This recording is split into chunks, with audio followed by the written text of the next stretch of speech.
discuss just a broad idea of what are the literary theories. So far we discussed about the classical theory, that is Plato, Aristotle and Socrates and other Horace, Quintilian, and recently the Renaissance. The Renaissance means Dryden's, popes, and in romantic theory we discussed about the Coleridge's, Wordsworth's and all. So these are the basics. So till 17th to 18th century we have covered from classical age, that is Plato to Matthew Arnold, that is for up to 18th or 19th centuries. But in these theories are spread into different types of sub theories also, and from romantic theory we can categorize. So this category is not important, but just for idea I am telling about. So after romantic theory we got a main school that is called formalism, very important school in English literature.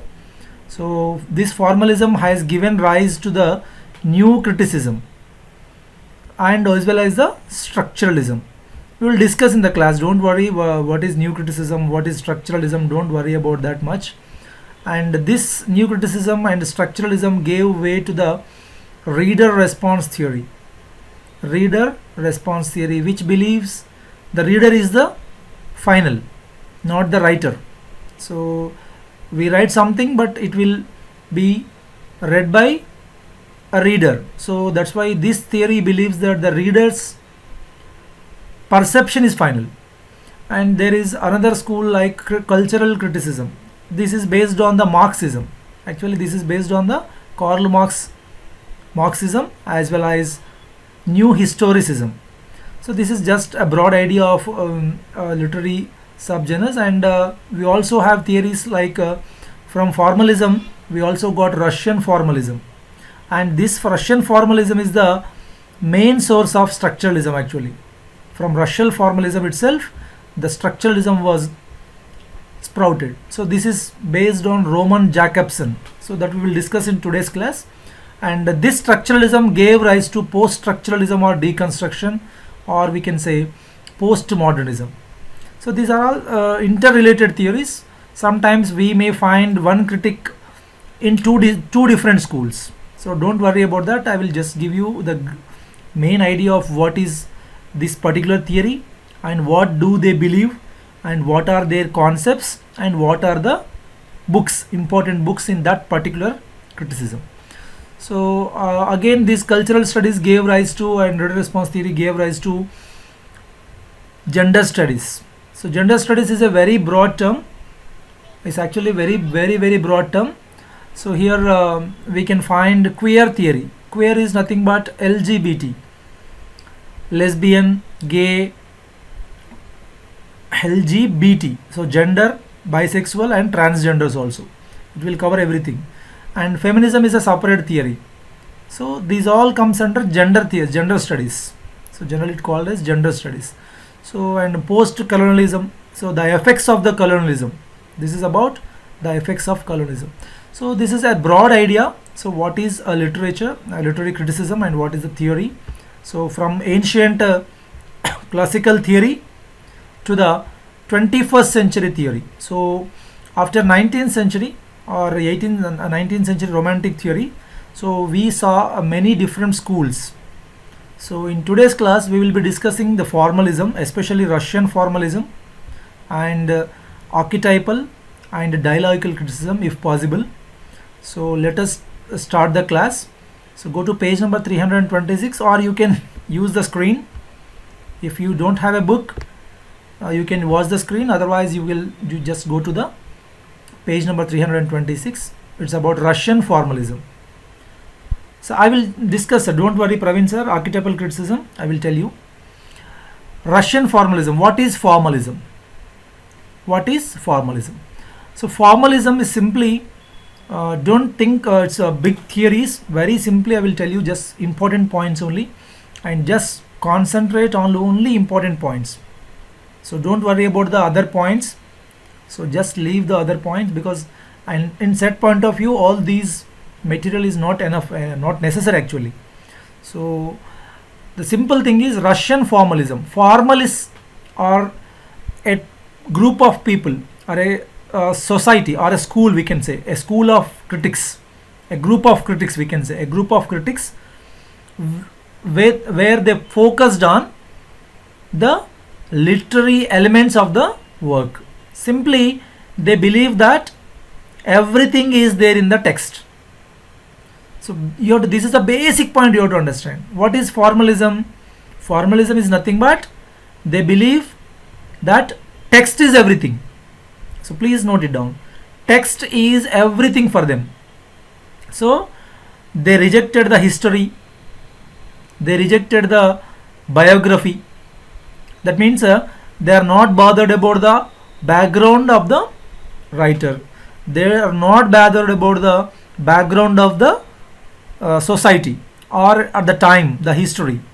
Simply they focus only on the text. You can ask me doubt, sir, what do they focus especially in text? In text they will find the devices. Devices means a special literary figures or figures of speech, we can say. So the elements which adds beauty to the text. Simply how the text is beautifully presented and what are the devices are used, and they simply analyze the text only.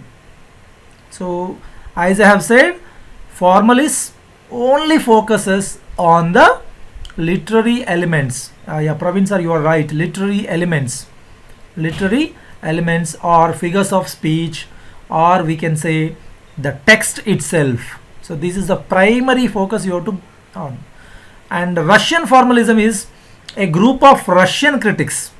This is about a group of Russian critics who focused on this type of analysis. Simple thing. So this was emerged in 1920s and 30s. It's a very short-lived school of criticism. In this, they focus that the literary text. So primarily, this was born in Moscow and Saint Petersburg. You can just note it down. Moscow and Saint Petersburg in Russia. So they believe that device is the hero of literature. So what is the hero of literature? Device is the hero of literature. What is meant by device? Device is nothing but literary elements. Literary elements. Yeah. 1 second, I'm muting my phone. Yeah. And they are interested in, as I told you just, they rejected everything. The notion of culture, social influence, authorship, content, everything they they ignored. And what do they focus? They focus only on the genres. They focus only on the discourse. Discourse is nothing but a piece of writing. Don't get confused. Discourse ante enti? It's a piece of writing, piece of speaking, and the forms, the functions, the literary elements in the work. So this is for your idea. And they are interested on analysis of the forms, the structures, the language in the content. So this is a very basic idea about a formalism. So don't get anxiety and don't get about confused or frustrated. So formalists అందరూ ఏం చేస్తారంటే ఉన్నటువంటి text మాత్రమే analyse చేస్తారండి. సింపుల్గా చెప్పాలంటే టెక్స్ట్ను దాటి బయటకు వెళ్ళరు. అంటే పుస్తకాన్ని మాత్రమే చూస్తారు, వర్క్ను మాత్రమే చూస్తారు.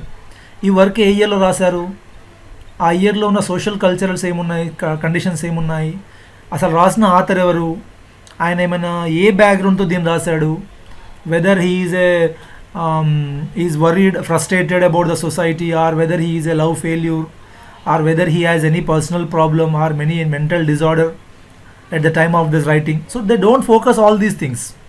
They only focus on the text. So in today's class we will discuss this Russian formalism in detail. So this is a very important school of criticism, and this is focused only on the analysis of the text, as I told you. So generally what they believe is defamiliarization. So simply, what is the function of art? What is the function of a writing, a piece of writing? అదేం చేస్తుంది మనకు? It should have some defamiliarization. అంటే ఇక్కడ మీరు అర్థం చేసుకోండి, familiar అంటే మనకు అందరికీ తెలిసింది. So defamiliar in the sense it should be some strange from the day to day life.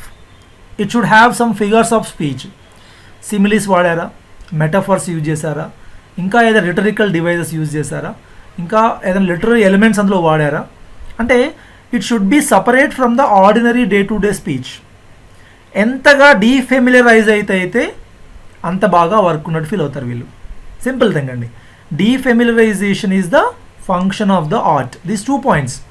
One point is device is the literary hero and they rejected everything and they focused on the form, structure, language, elements.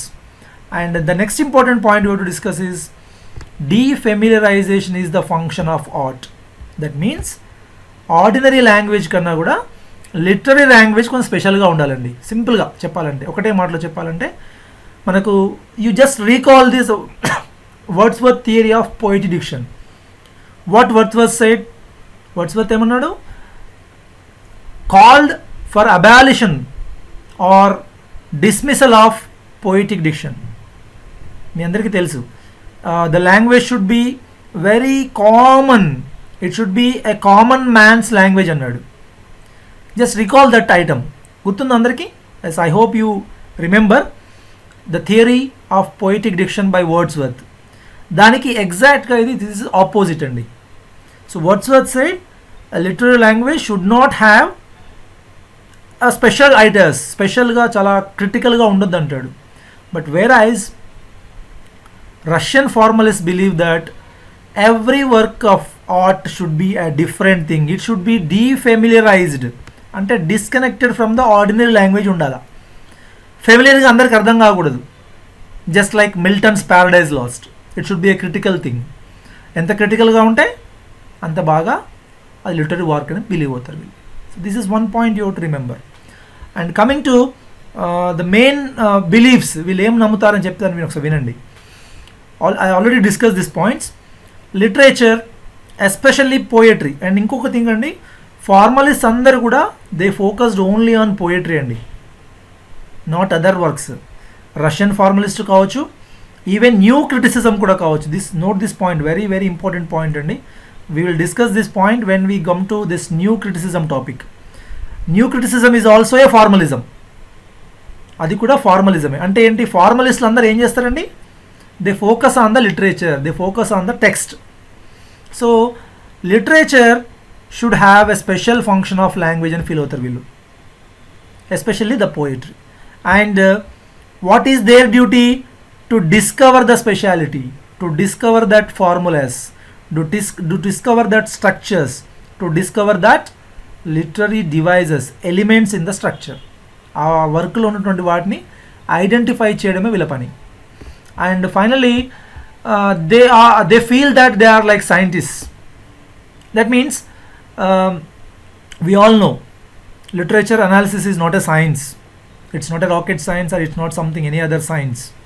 So we cannot formulate for all these, we cannot write formulas for literary analysis, ఎందుకంటే my perception is different and Praveen's perception is different, Sujata's perception is different, Markande's perception is different. Everyone has their own perception. But these formalists wanted to make it as a science, make it as accurate thing, precise thing. So that's why formalists always stresses on the literary devices. So that's what you have to remember.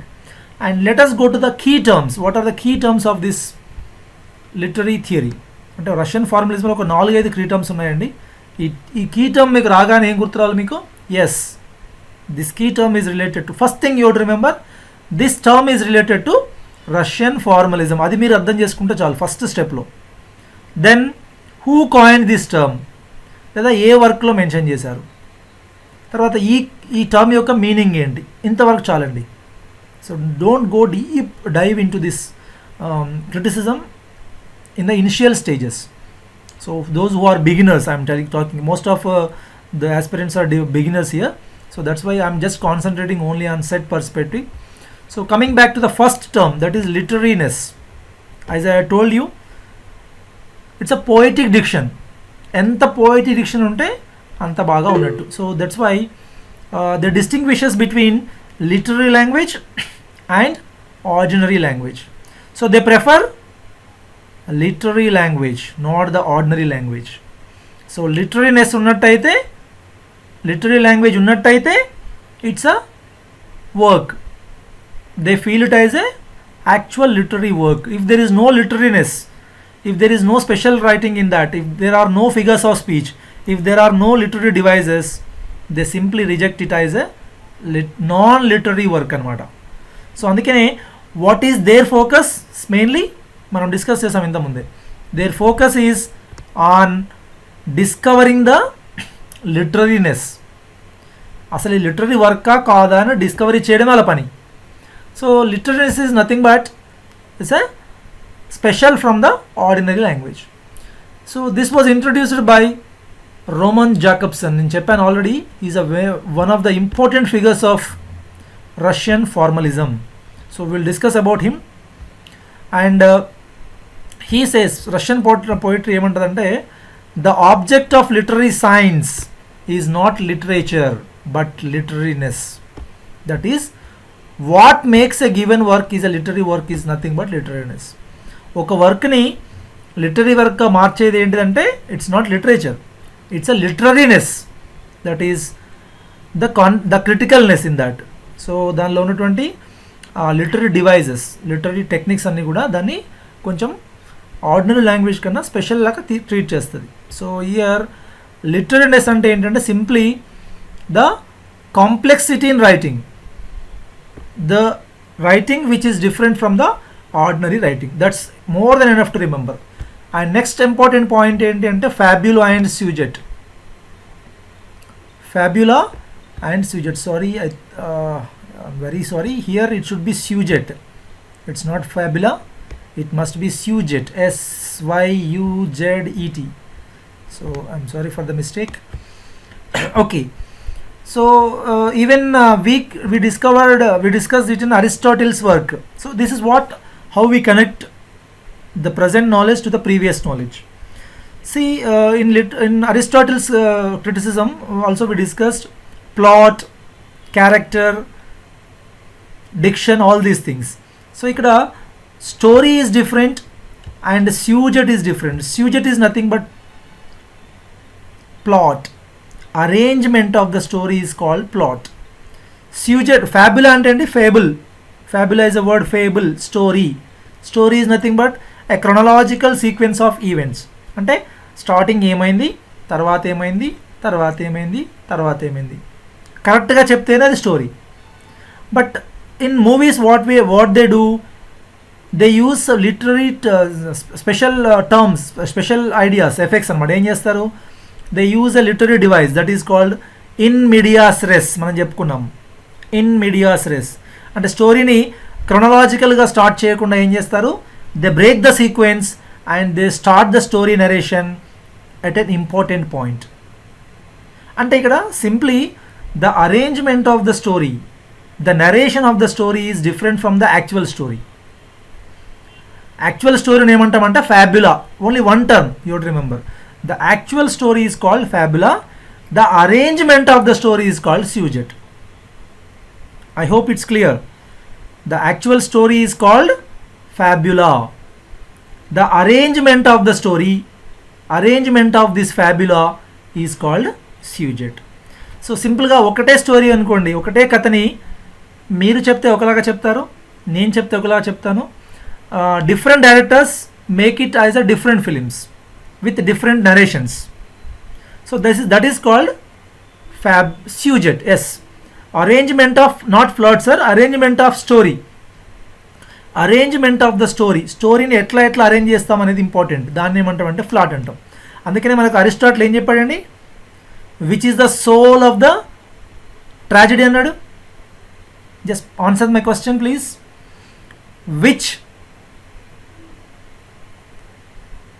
which is called the soul of tragedy? Yes, plot.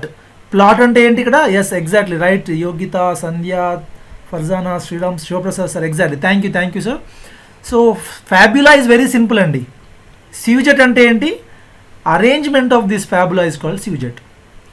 And inkoka one point cheptanu ikkada, it's there on the screen, you can just, the story told is called sujet. So one fabula అంటే one story can provide many subjects. I am right? ఒక story నుంచి ఎన్ని plots అయినా చేయవచ్చు మనం. ఒకటే స్టోరీని ఎన్ని రకాలుగా కూడా అరేంజ్ చేయవచ్చు. అంటే one story is the one source of material. So simply story is like a clay. You just imagine story is like a clay. With that clay we can make n number of Ganesh idols. So every idol is different. Everyone's presentation perfection is their perception is different, but the story is same. The story fabula is same. So I hope you got the idea. This is more than enough. Fabula and sujet are the terms which are related to Russian formalism. And what is the meaning of fabula? Fabula is a chronological sequence of events. Simple question you will get in the exam. The chronological sequence of events is called fabula, sujet, something something. So what is the answer? Chronological events annaru kabatti answer is fabula. And next one is defamiliarization. Already cheppanu intamu nenu. Defamiliarization ante literary device apply chesthe em ostadi manaku. If you apply the literary devices, if you rely on n number of techniques, n number of writing styles, అంటే అందులో simile వాడము, metaphor వాడము, ఓనోమాటోపోయియా వాడము, literary device అని వాడుకోవడము, alliteration వాడడము, అజోనెంట్స్ వాడుకోవడము, ఇట్లా literary device అన్నీ వాడి ఆ వర్క్ని కొంచెం డిఫరెంట్గా చేస్తారు. సో దట్ ఈస్ కాల్డ్ డీఫెమిరలైజేషన్ అండి. సో ఎక్కువ లిటరీనెస్ వాడితే ఏమవుతుంది, ఎక్కువ లిటరీ డివైసెస్ వాడితే ఏమవుతుంది, that will become defamiliar for us. మనల్ని దూరం చేస్తుంది మనకి. అంటే ఆ లాంగ్వేజ్ కొంచెం క్రిటికల్ అవుతుంది అండ్ మనకు అది అర్థం కాకుండా అయిపోతుంది. So that is called defamiliarization. And మనం ఆల్రెడీ చెప్పుకున్నాము, defamiliarization is the function of art అని ఎవరు అంటారు? రష్యన్ ఫార్మలిస్ట్ చెప్తారు. This is more than enough అండి. And this term is coined by Victor Shklovsky, very important critic of this Russian formalism. Two important figures అండి. One is Victor Shklovsky, second one is Roman Jakobson. ఈ ఇద్దరు పేర్లు బాగా గుర్తుపెట్టుకోండి, very very important. So he coined this word in his essay, that is Ortiz's technique. This work is also known as Ortiz's device. So దీనికి రెండు పేర్లు ఉన్నాయండి. And you just remember the term defamiliarization, that is Ortiz's technique. So this term is originated from Ostraneni. మనం అంటాం కదా ostracized. Ostracized means separated from the society. వెలివేస్తాం అంటాం కదా. So in colonization this was happened, ostracization. So దూరం చేయడం. So here ostracize means nothing but it's a Russian word that means making something strange. కొత్తగా చేయడం. ఎట్లా చేయడము? లిటరీ డివైస్ వాడడం వల్ల ఏమవుతుంది, that will become defamiliar for us. అరే అర్థం కాకుండా అయిపోతుంది మనకి అది. So this is called defamiliarization. So one example, Tolstoy, Russian writer, he wrote a famous story of Kholstomer. Kholstomer is nothing but strider. దాని పేరు స్ట్రైడర్ అండి, ఇంగ్లీష్లో strider, in Russian it is Kholstomer. It's a story written by Tolstoy. So ఈ story అంతా అన్ఫెమిలియర్గా ఉంటుంది. ఎట్లా ఉంటుంది అంటే, just because he used the concept of narrator. ఏంటి కొత్త concept? Horse is the narrator of the story. జనరల్గా నరేషన్ ఎవరు చేస్తారు? People, any person will do the narration, first person are second person or third person. But here an animal is a narrator of the story. This is a special technique he used. So that's why ఆ text మనకి ఎట్లా అనిపిస్తుంది, డీఫెమిలరైజ్డ్ text అనమాట. ఇది మనం అర్థం చేసుకోవాల్సింది. And మనం ఇది ఒకటి గుర్తుపెట్టుకోవాలి, ఎపిక్ థియేటర్. ఇది మన కల్చరల్ స్టడీస్లో చెప్పుకుంటాం మళ్ళీ మనం, don't worry. Epic theatre is a concept by Bertolt Brecht. ఇది మీకు సింపుల్గా టర్మ్ గుర్తుపెట్టుకోవాలి. ఇది ఎపిక్ థియేటర్ అని రాగానే మనకు నెక్స్ట్ ఇంకో పదం ఏం రావాలి మైండ్లోకి, బెర్టోల్ట్ బ్రెచ్ట్. So this epic theater is based on the defamiliarization, this concept అనమాట. సో దాన్ని రష్యన్ లాంగ్వేజ్లో ఏమంటారంటే Verfremdungs effect. Verfremdungs effect అంటే alienation effect, estrangement effect, ostranenie effect, defamiliarization effect, separation effect. అంతే, మనల్ని సపరేట్ చేస్తుంది. సో మళ్ళీ ఒకసారి let us go back to the Aristotle ones. So Aristotle concept ఏంటండి? The final output of the tragedy ఏమన్నాడు చెప్పండి? Just anyone please answer my question. What is the final output of the tragedy? What is expecting from the audience when they are watching a drama or tragedy, especially a tragedy? There is a literary term for that. మనం చెప్పుకున్నాం, purgation. Exactly, catharsis. Sandhya, you are right. Purgation, purification of thoughts, purgation, or we can say catharsis. Catharsis ఎప్పుడు వస్తుంది మనకు? సింపుల్గా ఒకసారి అనుకుందాం. మనం ఆ మూవీలోకి మనం ఇన్వాల్వ్ అయ్యి, ఆ డ్రామాలో ఇన్వాల్వ్ అయ్యి మనము, yes, pity and fear. Exactly, you are right sir. So by arising pity and fear, we will involve. Yes, Ayavadana is also one of the example. It's a defamiliarized text. Yes, exactly. Madhavi ma'am, thank you. So ikkada epic theatre ante enti, Aristotle theatre ki etla different ఇది. ఇది ఇంకొక term గుర్తుపెట్టుకోవాలి, మనం అక్కడ discuss చేస్తాము, don't worry. Epic theatre is called as anti Aristotelian theatre. This theatre is called anti Aristotelian theatre. Note my point. So anti Aristotelian theatre అన్నప్పుడు మనము ఒకసారి అరిస్టాటిల్ దగ్గరికి వచ్చాను ఇప్పుడు నేను. సో అరిస్టాటిల్ ఏమంటాడు? The audience will involve in the tragedy, they will be afraid, they will feel pity, and finally their emotions are raised. Climax తీసుకొస్తాడు, and ఫైనల్గా these emotions are purified. Purgation, కెథారిసిస్ వస్తుంది మనకి చివరిగా. అంటే ఇట్స్ అ కనెక్షన్. ఆ ట్రాజెడీకి ఆడియన్స్ని బాగా connect చేస్తాడు ఆయన, అంతే కదా. మనం ఇన్వాల్వ్ అయితేనే బాధపడతాం మనం. When we involve something we feel. Yeah, hamartia is different sir. It's a literary term that is error of judgment. Hamartia వల్లనే తను నష్టపోతాడు హీరో. ఎర్రర్ ఆఫ్ జడ్జ్మెంట్, తప్పుగా జడ్జ్మెంట్ చేసుకొని చివరికి ట్రాజెడీ వస్తుంది. సో నేను అడిగేది ఏంటంటే, ఈ థియేటర్లో what is the role of audience? Audience are highly involved in the play in Aristotelian drama, whereas Betrol best term is disconnected from the drama. ఏమంటాడినా, వీళ్ళందరినీ మనము ఏలినేషన్ చేయాలంటాడు, సపరేషన్ ఫ్రమ్ ద డ్రామా అంటాడు. అంటే they should not feel the catharsis, they should not feel the perception. So this is what you have to remember. Simple thing, don't go deep in to this. Epic theatre అంటే ఏంటి concept మనకి మైండ్లోకి ఏం రావాలి? It's by Bertolt Brecht. It is based on the Russian concept of defamiliarization. It is also called anti Aristotelian theatre. This is more than enough for the set point of view. Just and I already told you, Victor Shklovsky famously said, what is the purpose of art? Defamiliarization is the purpose of art. దాన్ని ఆయన సింపుల్గా ఏం చెప్పాడంటే, to make the stone stony. To make the stone stony. That is what we discussed in the first section. ఇక్కడ defamiliarization is the function of art. అంటే ఒక function, art యొక్క function ఎట్లుండాలి? డీఫెమిలర్ కావాలి, మనకు కొత్తగా ఉండాలి ఆర్ట్. అది ఇక్కడ అదే చెప్తారండి. స్టోన్ని ఇంకా స్టోనీగా చేయాలి, టిపికల్ టర్మ్ ఇంకా టిపికల్ చేయాలి. దాన్నే డీఫెమిలరైజ్ చేయడమే ఇక్కడ ఆర్ట్ యొక్క ఫంక్షన్ అని చెప్పిండు Shklovsky. So I hope you got the 4 points. Literariness ఎప్పుడైతే ఉంటుందో we get the defamiliarization. And fabula and syuzhet, it's very clear I think. So then we will move to the another concept of this Russian formalism, metaphor and metonymy. Metaphor, metonymy మీకు we will have a separate class on this literary devices అండి. So ఇది Roman Jakobson concept అండి. ఇది just remember this point. Who coin this term అంటే, metaphor and metonymy differentiate ఎవరు చేశారు అంటే, that is Roman Jakobson in his fundamentals of language book. So ఈయన ఏమంటాడంటే, metaphor is based on similarity, whereas metonymy is related on continuity. So continuation. For example, we all know metaphor, simile మనం చెప్పుకుంటాం. Metaphor అంటే ఏంటంటే comparison.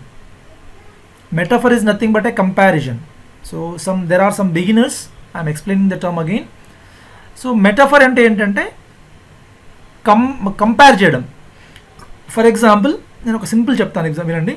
He is fighting like a lion. He is fighting like a lion. Lion laga fight chestunnadu. I am using the term like here.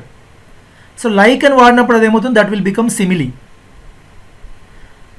If I say simply he is a lion, instead of using like, as, so I'm removing that comparison terms. తీసేసి ఏం చెప్తున్నాను సింపుల్గా, he is a lion, Rana Pratap is a lion. Simply lion అని చెప్పగానే he is a lion, directly I'm comparing Rana Pratap to the lion. So this means a metaphor. So yes, to equate two different things is a metaphor. So ఇక్కడ metaphor అంటే ఏంటి, comparison. Metaphor is based on comparison. Where is metonymy? Metonymy is nothing but a part for whole, whole for part. ఒక ఏదైనా ఐటమ్కి whole చెప్పడానికి బదులుగా part చెప్పడము, part చెప్పడానికి బదులుగా హోల్ చెప్పడము. మీ అందరికీ ఐడియా ఉండొచ్చు, in examinations we get term like I have read Milton. I can say I have read Milton. నేను మిల్టన్ని చదివాను. So what does it mean exactly? Did I read the Milton psychology? Or did I studied about the history of Milton? No. So I read the works of Milton. Instead of saying I read the works of Milton, I am simply saying I read Milton. This is called metonymy. Suppose there is a simple term I will tell you, so just remember this term, metonymy. Metonymy means using simple other term. So the description is wrong, sorry. This is not part for whole. This is a different term. Substitute of one thing for other thing. Sorry, this is a mistake. Just you strike out this part. That becomes synecdoche. The part for whole is synecdoche. Just cut this. So metonymy is, for example, pen is mightier than sword. Pen is mightier than sword. What does it mean? నిజంగా pen కన్నా కత్తి ఎందుకు గొప్పది అంటామంటే, so పెన్ని గొప్పది ఎందుకు అంటామంటే, whether the pen is sharp, whether the pen is strong, no. So here the literal meaning ఏంటంటే poet. Pen is nothing but poet or writer, and sword is nothing but a king, ruler. So ఏ ruler అయినా కూడా he should obey the writer. So writer can bring changes, a tremendous change in the society. So it's a beautiful term. A pen is mightier than a sword. So this is called metonymy, using a different word for different things. That means simply అక్కడ మీరు బ్రాకెట్లో ఏం రాసుకుంటారంటే substituting one thing for other. That is called metonymy. One thing for other. Not part for whole అండి, I'm sorry for that. One thing for other వాడేదాన్ని ఏమంటాం అంటే మెటనిమీ అంటాం. So ఇక్కడ ఒక ఎగ్జాంపుల్ చెప్తాను చూడండి. The ship crossed the sea, the general term అండి, మెటాఫర్. క్రాస్డ్ ద సీ అని దాని మీద ఏం చేయొచ్చు, ప్లోడ్ ద సీ. ఇక్కడ క్రాస్ అనే టర్మ్ తీసేసి నేను ఏం చేస్తాను, I use the term ploughed. So మనం ప్లోయింగ్ ఎక్కడ వాడతామండి, a farmer ploughs the field. But here the ship ploughed the sea, that means it crossed the see.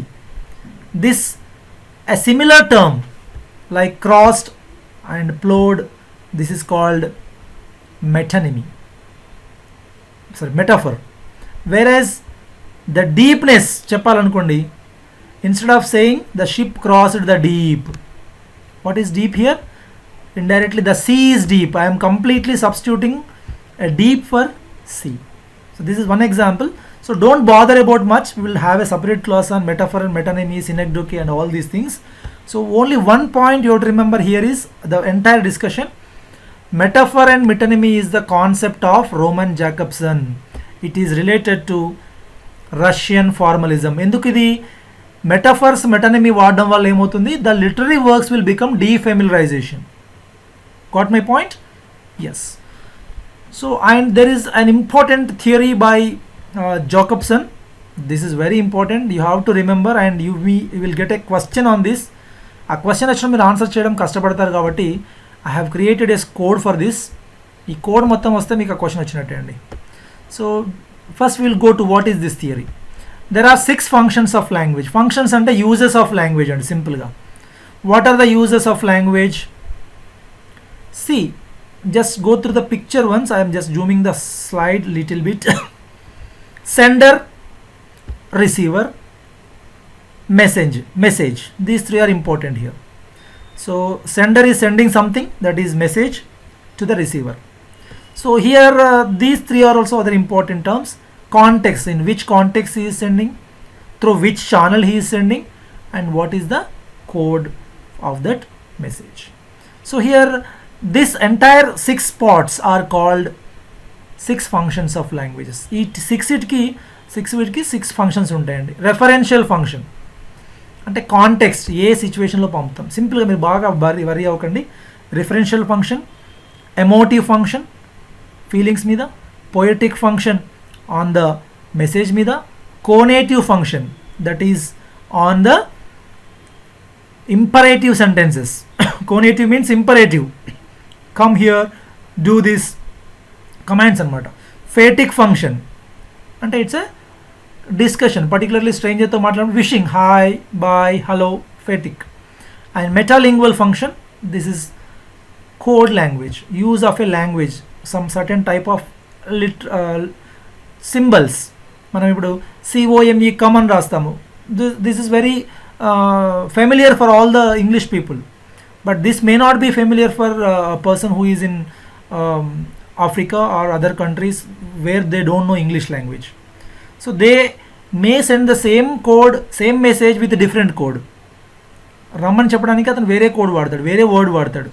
అదే తెలుగులో ఏమంటాం, వి సింప్లీ కాల్, ఇక్కడికి రండి, కమ్ అని పిలుస్తాం, మనం రండి అని పిలుస్తాం. సో ఇక్కడ this is called nothing but code is nothing but a use of language. So దీన్ని referential function is nothing but context అండి. referential function is related to the context, situation అండి. emotive function is related to the addressor, sender అనే ఒక mood. poetic function is related to the message అండి ఇది. and conative function is related to the receiver అండి, that is imperative sentence. So the sender commands this receiver to do something, that is called imperative. And phatic function, this is the channel in which we send the messages, that is important. And last one, metalingual, this is use of language. So ఎట్లా గుర్తుపెట్టుకో, ఇదంతా కష్టమేంటి sir మాకంటే అదంతా కాదండి, సింపుల్గా గుర్తుపెట్టుకోండి. So will come to this points once. CM context number 1, number 2 message CM, SR sender receiver, channel code CC, CM SR CC, this is the code CM SR CC. And what is the related functions for this? This is C for, what is the C for? Context. Context function ఏంటంటే referential function అది, అందుకనే first letter is R. Second one ఏంటి, message. మెసేజ్కి ఏముంటుందండి, poetic function. Sorry, yeah, 1 second please, sorry for that. M for message, second one is message, and message is related to poetic function and P undali ikkada. Third one we will see sender. For sender it should be poetic and reverse ochindandi, sender ki addresser ravali. Yeah, I have to modify this code then. And third one is fourth one is conative function, that is addressee. So conative function that is addressee కి relate అవుతుందండి. CMSR, SR for R for receiver. So receiver అనగానే మనకి ఏమొస్తుంది ఇక్కడ, 1 second, conative function. So రిసీవర్కి conative function కరెక్టే ఇచ్చాను నేను. ఫర్ సెండర్, సెండర్కి ఎమోటివ్ ఫంక్షన్ కరెక్టే వచ్చాను, సారీ అండి, ఓకే ఐఎమ్ కన్ఫ్యూజ్డ్. సో రిసీవర్కి ఈ అండి, సెండర్కి ఈ ఎమోటివ్ ఫంక్షన్ అండి. And it should be on third one, sorry, yes on third one. Sender is the third one కదా, అది థర్డ్ రావాలి, RPE రావాలి. అండ్ 3 SRCకి వచ్చి CPM వస్తుందండి, SRC వచ్చేసి CM SRC, sender RCC. So R for receiver, C for channel, and C for code. So code ఒకసారి కింద నుంచి చూద్దాం మనం, we will come from the bottom. So code is used in here, code is this one, code is nothing but metalingual. So C కి metalingual కరెక్ట్గానే match చేసాం మనము, CM. And channel is this one, channel has a phatic function. So channel is here, petty function is here. This is also rightly matched. And the fourth one is fourth one is receiver. For the receiver have conative function. So receiver has a conative function. Yes, is also correctly matched. And message is poetic function. So this was poetic function is this, and this is the fourth one. It was a mistake. It should have a separate term here. So you just interchange this word EP P. So I will try to give a separate code tomorrow, and sorry for that error. So how I remember this term is CM. For Chief Minister, there is a representation from CPM party to have a special SRC. SRC, you know that State Reorganization Committee, and double C I have given that.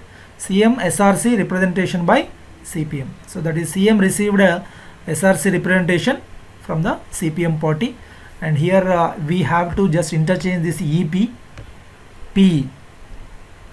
EP కాస్త PE చేయాల్సి వస్తుంది. అది ఒకటి చేస్తే మనకు code correct అయిపోతుంది. So just remember, there are 6 functions in Jacobson language, and those 6 functions are this, and every 6 these functions have separate related to this context or addressor, or these are related to special functions. Context is related to referential, addressor is related to emotive function, message related to poetic function, address is receiver is related to conative function. This should be remembered.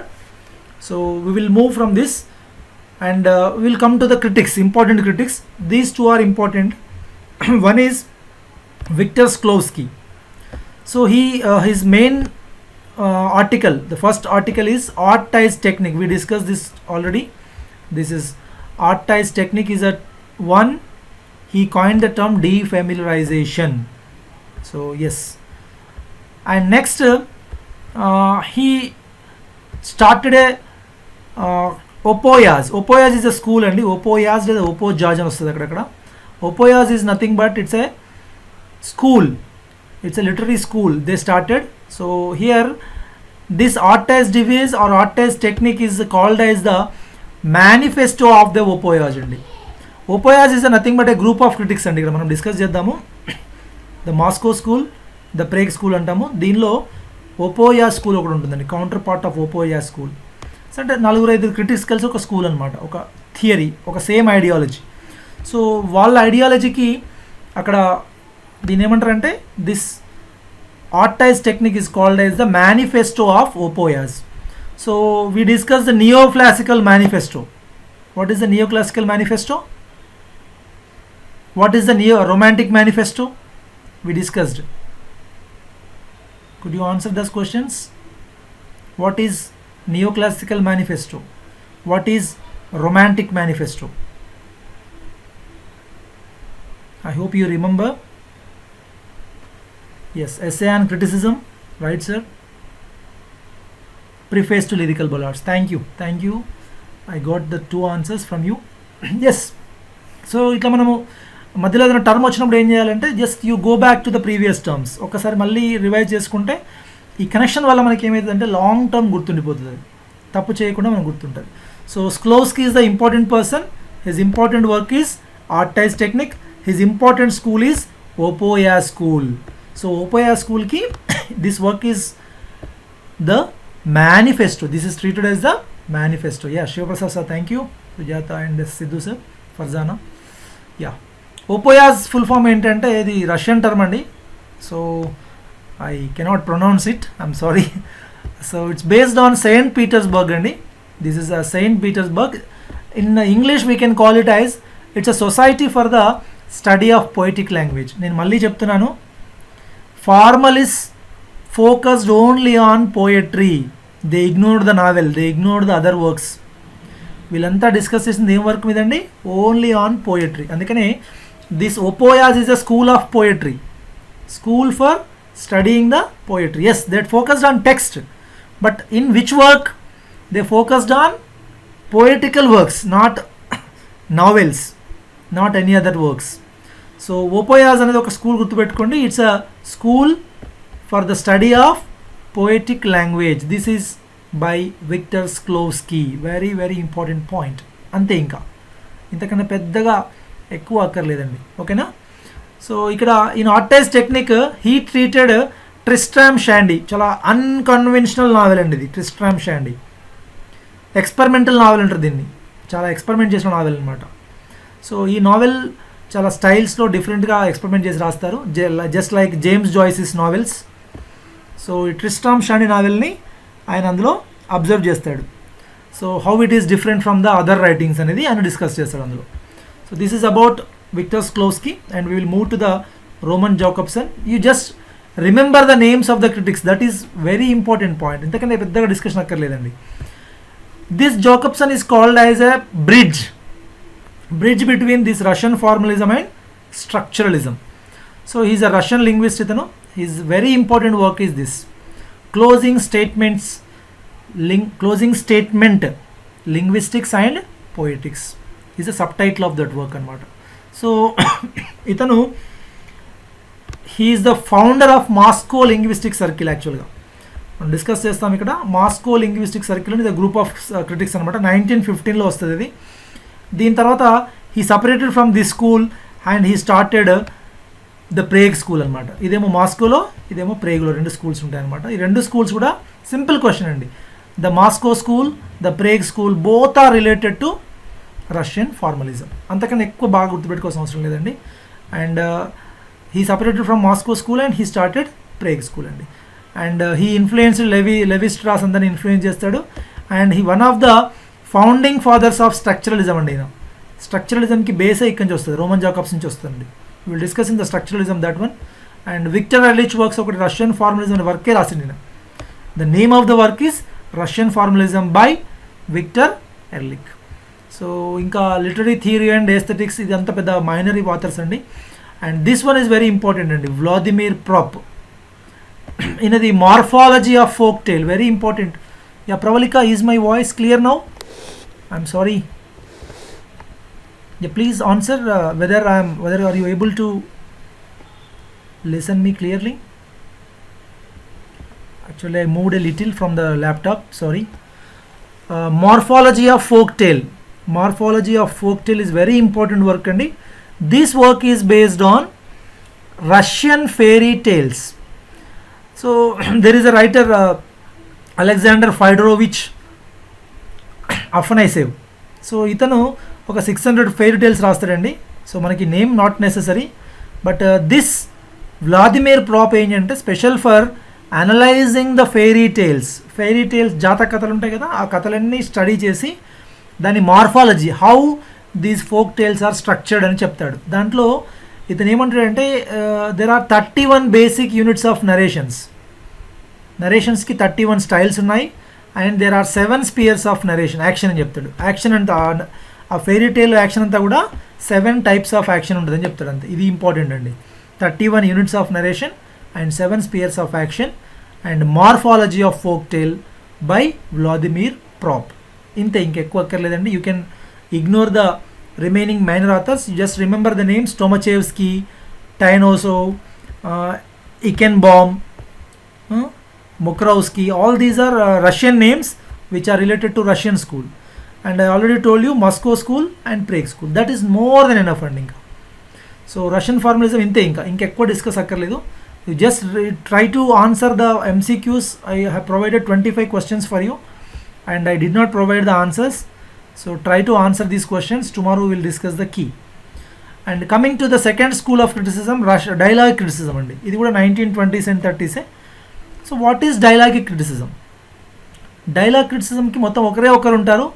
He is the only hero, only actor, only screenplay, director అన్నీ ఆయన. ఇంకా that is Mikhail Mikhailovich Bakhtin, simply called as Bakhtin. Bakhtin is the founder of dialogic criticism. మనకు వేరైజ్ Russian ఫార్మలిజంలో 2-3 ఉన్నారు. Main critics ఎవరంటే Victor Shklovsky, Roman Jakobson, తర్వాత Vladimir Propp, Boris Tomashevsky, వీళ్ళంతా. సో మనం ఇదంతా ఏం చెప్పుకున్నాం ఇప్పుడు? రష్యన్ ఫార్మలిజం అనేది it's a school which focuses on analysis of text అంతే. ఎంత డీఫెమిలరైజ్ ఉంది, అందులో లిటరరీ డివైజెస్ ఏమున్నాయని చెప్పడమే వీళ్ళ పని. సో ఇక్కడ మనకు డైలాగ్ క్రిటిసిజంకి వచ్చేసరికి what is the difference between Russian formalism and dialogue criticism?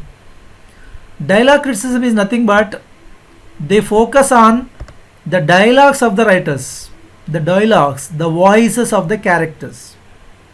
So simply, no work is a monologic. We all know that.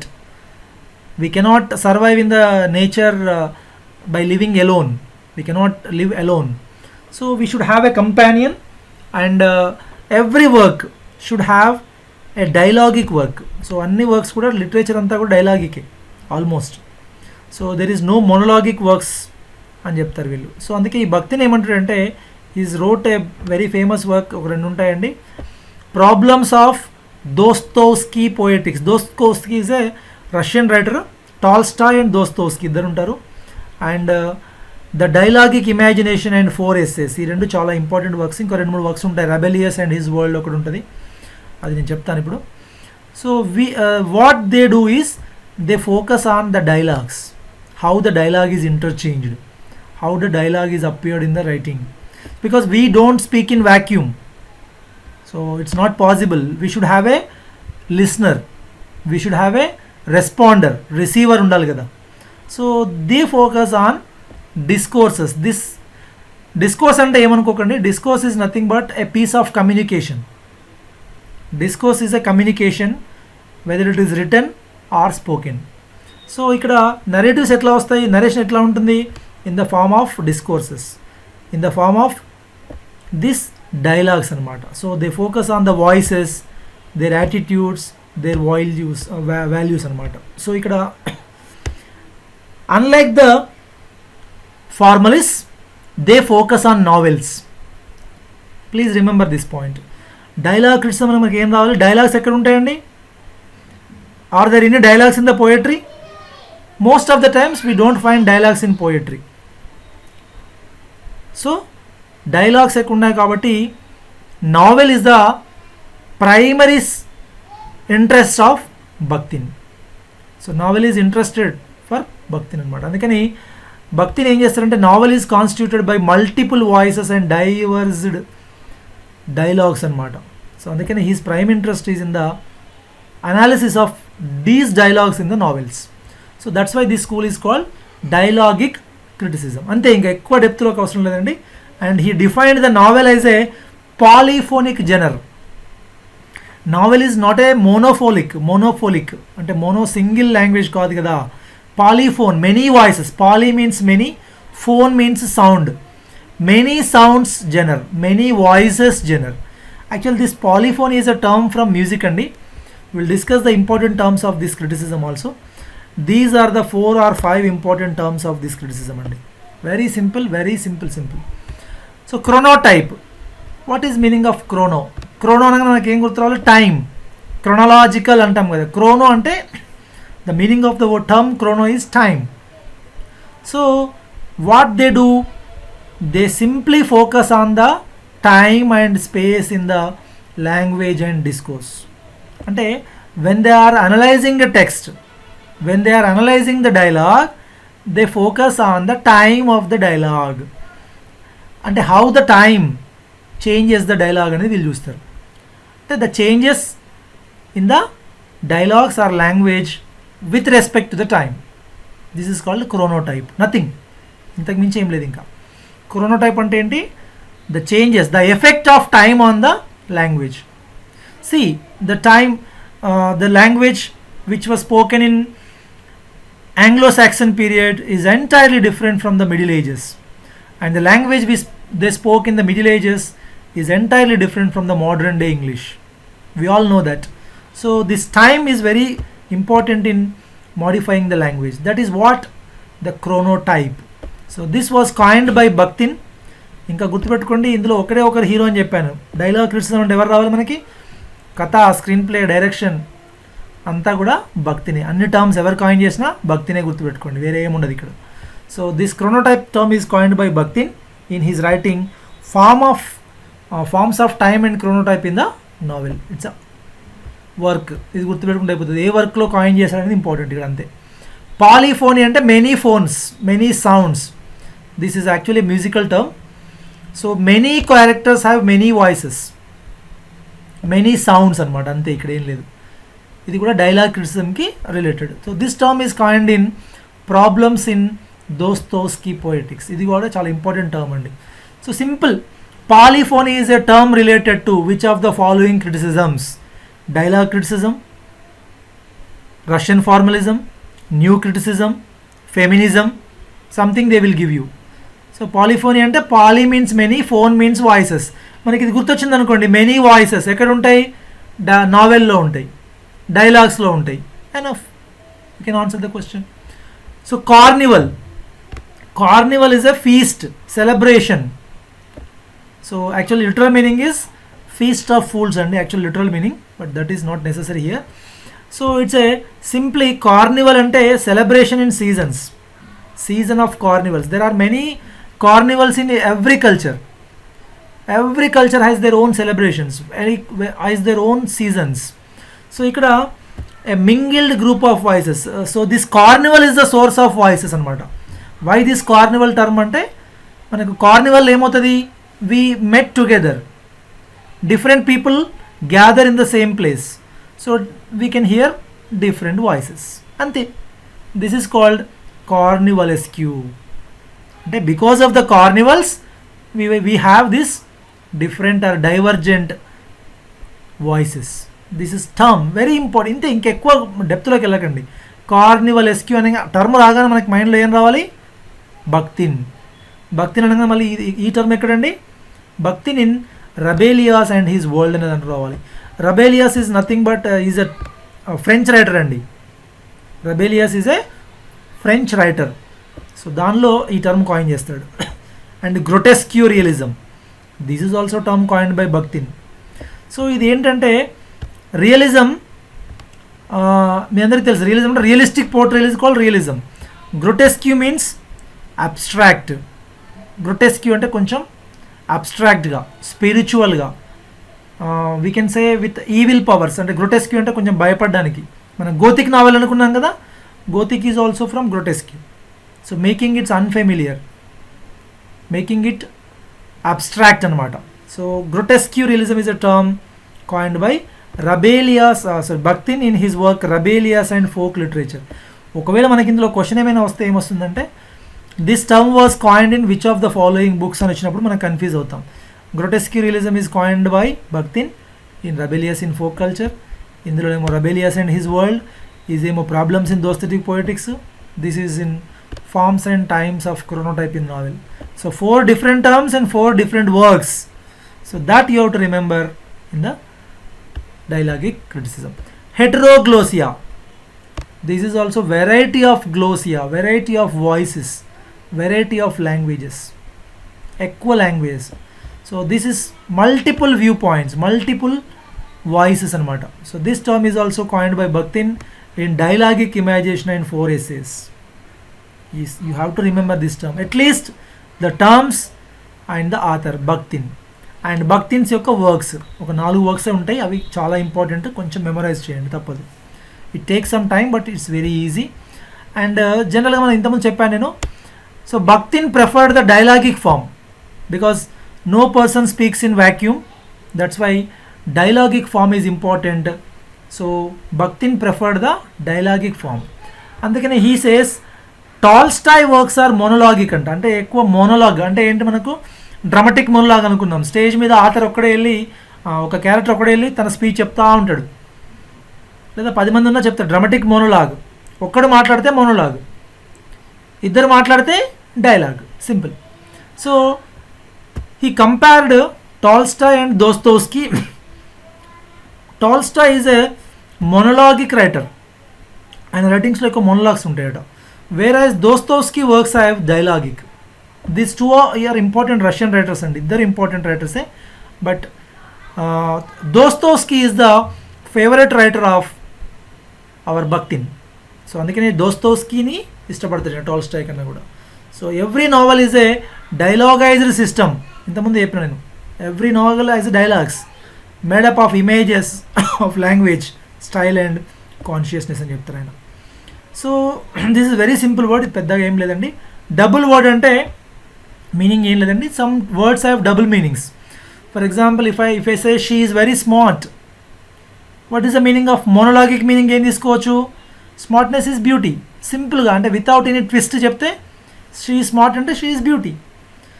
But if you take the dialogic meaning తీసుకున్నాం అనుకోండి, twisted meaning తీసుకున్నాం అనుకోండి, that becomes she is clever. Smart means cleverness. ఇక్కడ దాన్ని మనం ఏమంటాము? Connotation, denotation. Connotation and denotation. We will discuss that term when we are discussing about literary terms. So literary terms చూసుకోండి, that is especially the figures of speech అండి. So next the works of భక్తిన్లో problems of Dostoevsky poetics మనం ఇప్పుడే చెప్పుకున్నాం already. Rabelais in his world, the dialogic criticism, the dialogic imagination and 4 essays, and we discuss this term also. François Rabelais is a French Renaissance writer అండి. అతని నుంచి inspire రాసాడు కాబట్టి దీన్ని రబేలియాస్ and his world అని రాస్తాడు నావెల్. సో ఇందులోనే మనకు కార్నివలెస్క్యూ, గ్రొటెస్క్యూ అనే టర్మ్స్ ఇక్కడ నుంచి వచ్చినాయి. These 2 terms are from Rabelais. మనం చెప్పుకున్నాం, డిస్కస్ చేసాం, ఇప్పుడే అనుకున్నాం. So grotesque realism is from Rabelais and his folk culture, carnivalesque is from Rabelais and his world. So this is about dialogic criticism. Don't go deep, ఎక్కువ think చేయకండి, very simple అండి. So ఇక్కడ ఇంతకన్నా ఎక్కువ అక్కర్లేదు. And there is very important person who is influenced by this Bakhtin is Julia Kristeva. ఆమె ఇతని నుంచే ఇంటర్ టెక్స్టువాలిటీ అనే కాన్సెప్ట్ తీసుకొస్తుంది. ఇంటర్ టెక్స్టువాలిటీ అంటే the relation between one text to the other text. And we will discuss when we are talking about feminism. Don't worry about that. Intertextuality, text to text relation. For example మనకు కొన్ని టెక్స్ట్లు ఉంటాయి, అందులో ఎట్లా ఉంటుందంటే మనకు ఒక text చదివితే ఇంకో టెక్స్ట్ అర్థమవుతుంది. ఫర్ ఎగ్జాంపుల్ మనం ఏదైనా బుక్ చదువుతున్నాం అనుకోండి, if you don't go through the chapter 1 we cannot understand the chapter 2 sometimes. So this relation is called intertextuality. మనం మీకు హ్యామ్లెట్ చెప్పినప్పుడు చెప్పాను నేను, Rosencrantz and Guildenstern are dead. It's a famous play. ఎవరు అసలు చెప్తారు ఎవరైనా? It is based on Hamlet. There are 2 friends. These 2 are friends, Rosencrantz and Guildenstern. These 2 are friends and there is a famous play written on these, the name of these 2 friends. Edi Rosencrantz and Guildenstern are dead. It's a modern drama written by, please answer my question, try to answer, I'm waiting for your responses. Faulkner, wrong. We discussed when we are talking about Shakespeare. మీరు షేక్స్పియర్లో hamlet page open చేస్తే మీకు ఇక్కడ answer కనబడుతుంది. I have given a box item also. Marlowe is an ancient writer, ma'am, sorry. I am talking about the modern writer who wrote a drama that is called Rosencrantz and Guildenstern are dead. Tabitha ma'am, you are exactly right. Tom Stoppard. Yes, Tom Stoppard novel, drama ఇది, play ఇది. So ఈ play మనకు అర్థం కావాలనుకోండి, ఏ play? Rosencrantz and Guildenstern are dead అనే play మనకు అర్థం కావాలంటే we should have gone through the Hamlet's play. Hamlet play చదవకుండా రోసెన్క్రాట్జ్ అండ్ గిల్డెన్స్టన్ ప్లే మనకు అర్థం కాదు. So because these are interrelated, that is called intertextuality. ఈ term కూడా చాలా ఇంపార్టెంట్ అండి. ఇది చాలా మనకి ఇంటర్ టెక్స్టువాలిటీ అనగానే మన మైండ్లోకి జూలియా క్రిస్టివా రావాలి, ఇట్లా టక్కన ఫ్లాష్ అయిపోవాలి. ఎంత ఫాస్ట్గా అంటే ఇట్లా స్విచ్ వేయగానే బల్బ్ వెలగాలి అక్కడ మనకి. సో అట్లా మనం ఫాస్ట్గా కొన్ని టర్మ్స్ నేర్చుకోవాలి. ఇప్పుడు చెప్పాను కదా, డైలాగ్ క్రిటిసిజం అనగానే మనకు భక్తిన్ రావాలి మైండ్లోకి, ఇంకా వేరే ఏమొద్దిగా. Bakhtin, dialogue criticism, carnivalesque, chronotype, heteroglossia, polyphonic, కథం, ఇట్లా ఫాస్ట్గా వర్డ్స్ వచ్చేయాలి మనకి. So Julia Kristeva is the one who inspired from this Bakhtin. So we will discuss that in the feminism chapter. And there is a writer, David Lodge. He wrote a famous essay after Bhaktin. It's a essays on fiction and criticism of Bhaktin. In that work, he sketches Bhaktin's extraordinary career, explores the relevance to his ideas, dialogic nature of language, typology and fictional discourse of the Cornwalesque, writings of the authors as diverse, ఇట్లా George Eliot, James Joyce, DH Lawrence, Elizabeth Gaskell, Jane Austen వీళ్ళందరికీ ఈ భక్తిని యొక్క టర్మినాలజీని assign చేస్తూ దాన్ని analysis చేసి చెప్తాడు. Why Bakhtin is great after Bakhtin అనే వర్క్ ఎవరు రాశారంటే that is by David Lodge. Very simple term. After Bakhtin is a essay work written by David Lodge, అంతే, అంతకన్నా ఎక్కువ అక్కర్లేదండి. So this is called dialogue criticism. So far we discuss 2 criticisms అండి. కొంచెం overload అయినా కూడా ఎక్కువ దాన్ని తీసుకోకండి, అంటే just take minimum and try to memorise more, and if you want to right something. So Russian formalism అనగానే literary analysis, that is literariness. ఎంత క్రిటికల్గా, ఎంత లిటరరీనెస్ ఉంటే అంత బాగుంటుంది వర్క్ అంటారు. That means making a word defamiliarisation. అట్లే ఇందులో మనకు metaphor, metonymy concept, syuzhet, fabula concept, 6 functions of language, very important అండి ఇది. ఈ 6 ఫంక్షన్స్ మీరు పట్టాల్సిందే. ఈ ఫామ్లో కోడ్ గుర్తుపెట్టుకుని సరిపోతుంది. And I will just modify thus 2 letters అండి. ఆర్ఈపి బదులుగా ఆర్పి అవుతుంది ఇక్కడ. Okay, will change it. And these 2 writers Shklovsky and Jakobson గుర్తుపెట్టుకోండి. So Russian formalism is based on analysis of poems అండి, whereas dialogue criticism is focused mainly on novels. ఇది చాలు, ఈ differentiation మీకు ఫస్ట్ అర్థం కావాలి. అండ్ ఇక్కడ Mikhail Bakhtin is a important writer. And terms ఏమున్నాయి టకటకటగా చెప్పాలి. టర్మ్స్ ఇక్కడ క్రానివాలెస్క్యూ, పాలిఫోనీ, క్రోనోటైప్, ఈ 4 టర్మ్స్ మీద క్వశ్చన్ వస్తుంది. Which of the following term is not related to Bakhtin? It's a question. ఇప్పుడే చెప్తాను మీకు క్వశ్చన్లో ఫ్రేమ్ చేసేసిన. ఇక్కడ హెటరోగ్లాసియా, పాలిఫోనీ, క్రోనోటైప్, స్యూజెడ్, ఫ్యాబులా, ఏదో ఒక టర్మ్ ఇస్తాడు. Yes, fabula is not related to Bakhtin, it's related to Russian formalism. ఇట్లా ఉంటుంది క్వశ్చన్, పెద్దగా ఏముండదండి. Bakhtin is very simple. You can remember these 4 works and names, that is more than enough. And ఇక్కడ కూడా నేను 10 questions ఇచ్చాను, దయచేసి ఇవి కూడా ప్రాక్టీస్ చేయండి. Please do the exercises. So exercise చేస్తే మీకు అది రివిజన్ అవుతుంది, and you will never make mistakes in the examination. Without preparation, without practice, you can't find a right answer in the examination. And ఒక చిన్నగా ఒక 2 minutes దీన్ని చూడండి. I will just take a short break for drinking water. So we are moving to the next criticism, that is myth and archetypal criticism. I'm sorry for taking a small break of 1 minute. Just please go through it. So just read the screen. Sorry.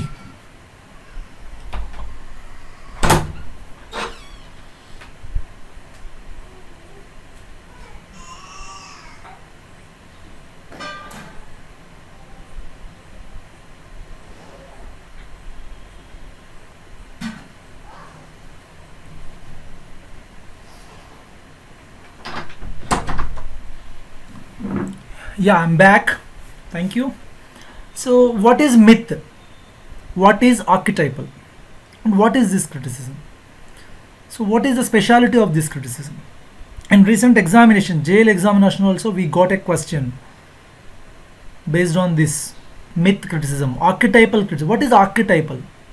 Simply myths ante entante ikkada the mythological figures, that is but myth, mythological figures, the gods, the saints, or the one which is related to their culture, heroes. Just maybe మనకు బేవోల్ఫ్ పోయంలో వాళ్ళ Beowulf ఉంటాడు కదా, the king, it's a mythological figure. King Arthur, he is a mythological figure. And మన every culture, every religion has their own myths. Suppose if you take Hebrew culture, Christian culture, Hindu culture, or whatever the culture it is, Muslim culture, they have their own myths. Myth means an idea of gods, idea of their religion. Mari archetypes ante enti? Archetypes are nothing but recurring themes and recurring themes. అంటే ప్రతి దాంట్లో వస్తూ ఉంటాయి, అట్లాంటి ప్రతి వర్క్లో కనబడుతూ ఉంటాయి మనకు.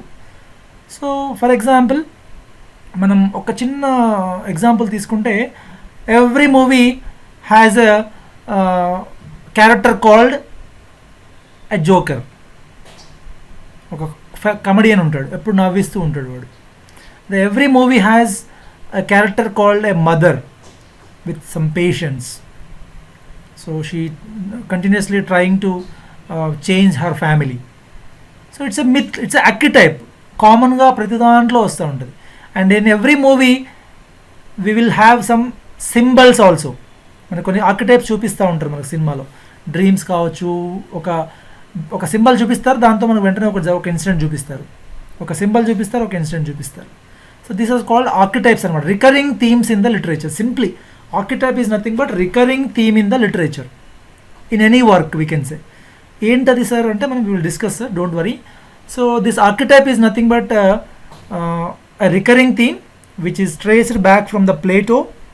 సో ఇక్కడ మనకి Carl Jung is a very important psychologist అండి. His followers are called Jungian critics. So జనరల్గా this criticism is mainly focused on psychology అండి. So which of the following criticisms is focused mainly on psychology అంటే archetypal criticism. ఎందుకంటే Carl Gustav Jung is a Swiss psychologist. And archetypes అంటే ఏంటంటే ఇది బేసిక్గా ఎక్కడ start అయిందంటే మౌడ్ బోడ్కిన్స్ యొక్క వర్క్ చాలా వెరీ ఇంపార్టెంట్ అండి. This a beginner. This work has impeded the analysis of this myths అండి. That is archetypal patterns in poetry. So ఆ ప్రతి పోయంలో ఏదో చిన్న సన్ లేదా మూన్ గురించి ఉంటుంది. ఎక్కువ పోయమ్స్ మీరు అబ్జర్వ్ చేయండి, కంపల్సరీ మూన్ మీద ఒక పోయం ఉంటుంది, మూన్ యొక్క రెఫరెన్స్ ఉంటుంది. That is an archetype. It's a recurring theme, ప్రతి దాంట్లో వస్తూ ఉంటుంది. So we will discuss what is the meaning, దాని మీనింగ్ కూడా చెప్పుకుందాం మనం ఇప్పుడు ఏంటిది అనేది. So myths and archetypes are nothing but a narratives, symbols, images, characters in literary works which are recurring, ఎప్పుడు రిపీట్ అయ్యేటువంటి క్యారెక్టర్స్ అనమాట.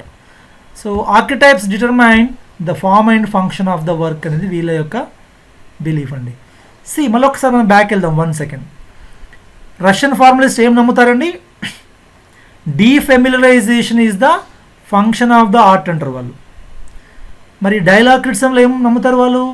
Dialogue is the function of art అని నమ్ముతారు వాళ్ళు. మరి ఆర్కిటైపల్ క్రిటిసిజంలో ఏం నమ్ముతారు వీళ్ళు? Archetypes are the main in the function of work అని నమ్ముతారు. అందుకనే డిఫరెంట్ ఇజమ్స్ అండి. సింపుల్, మీకు ఫస్ట్ డేనే చెప్పిన నేను, లిటరీ థియరీ అంటే ఎవరి నమ్మకాన్ని బట్టి, ఎవరి కళ్ళద్దాలు బట్టి వాళ్ళకి కనబడుతుంది world. The colour of the lens అనమాట. సో ఇక్కడ వీళ్ళ కలర్ ఏంటి? Archetypes is their colour of the lens. So they see the world, they see the text from the point of view of this archetypes. ఈ ఆర్కిటైప్స్ని చదివితే వాళ్ళు ఏమని చెప్తారు? ఇక్కడ ఏం ఆర్కిటైప్స్ అండి?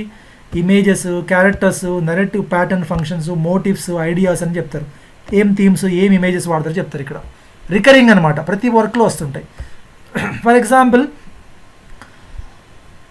వి see in dreams also we get these myths anamata.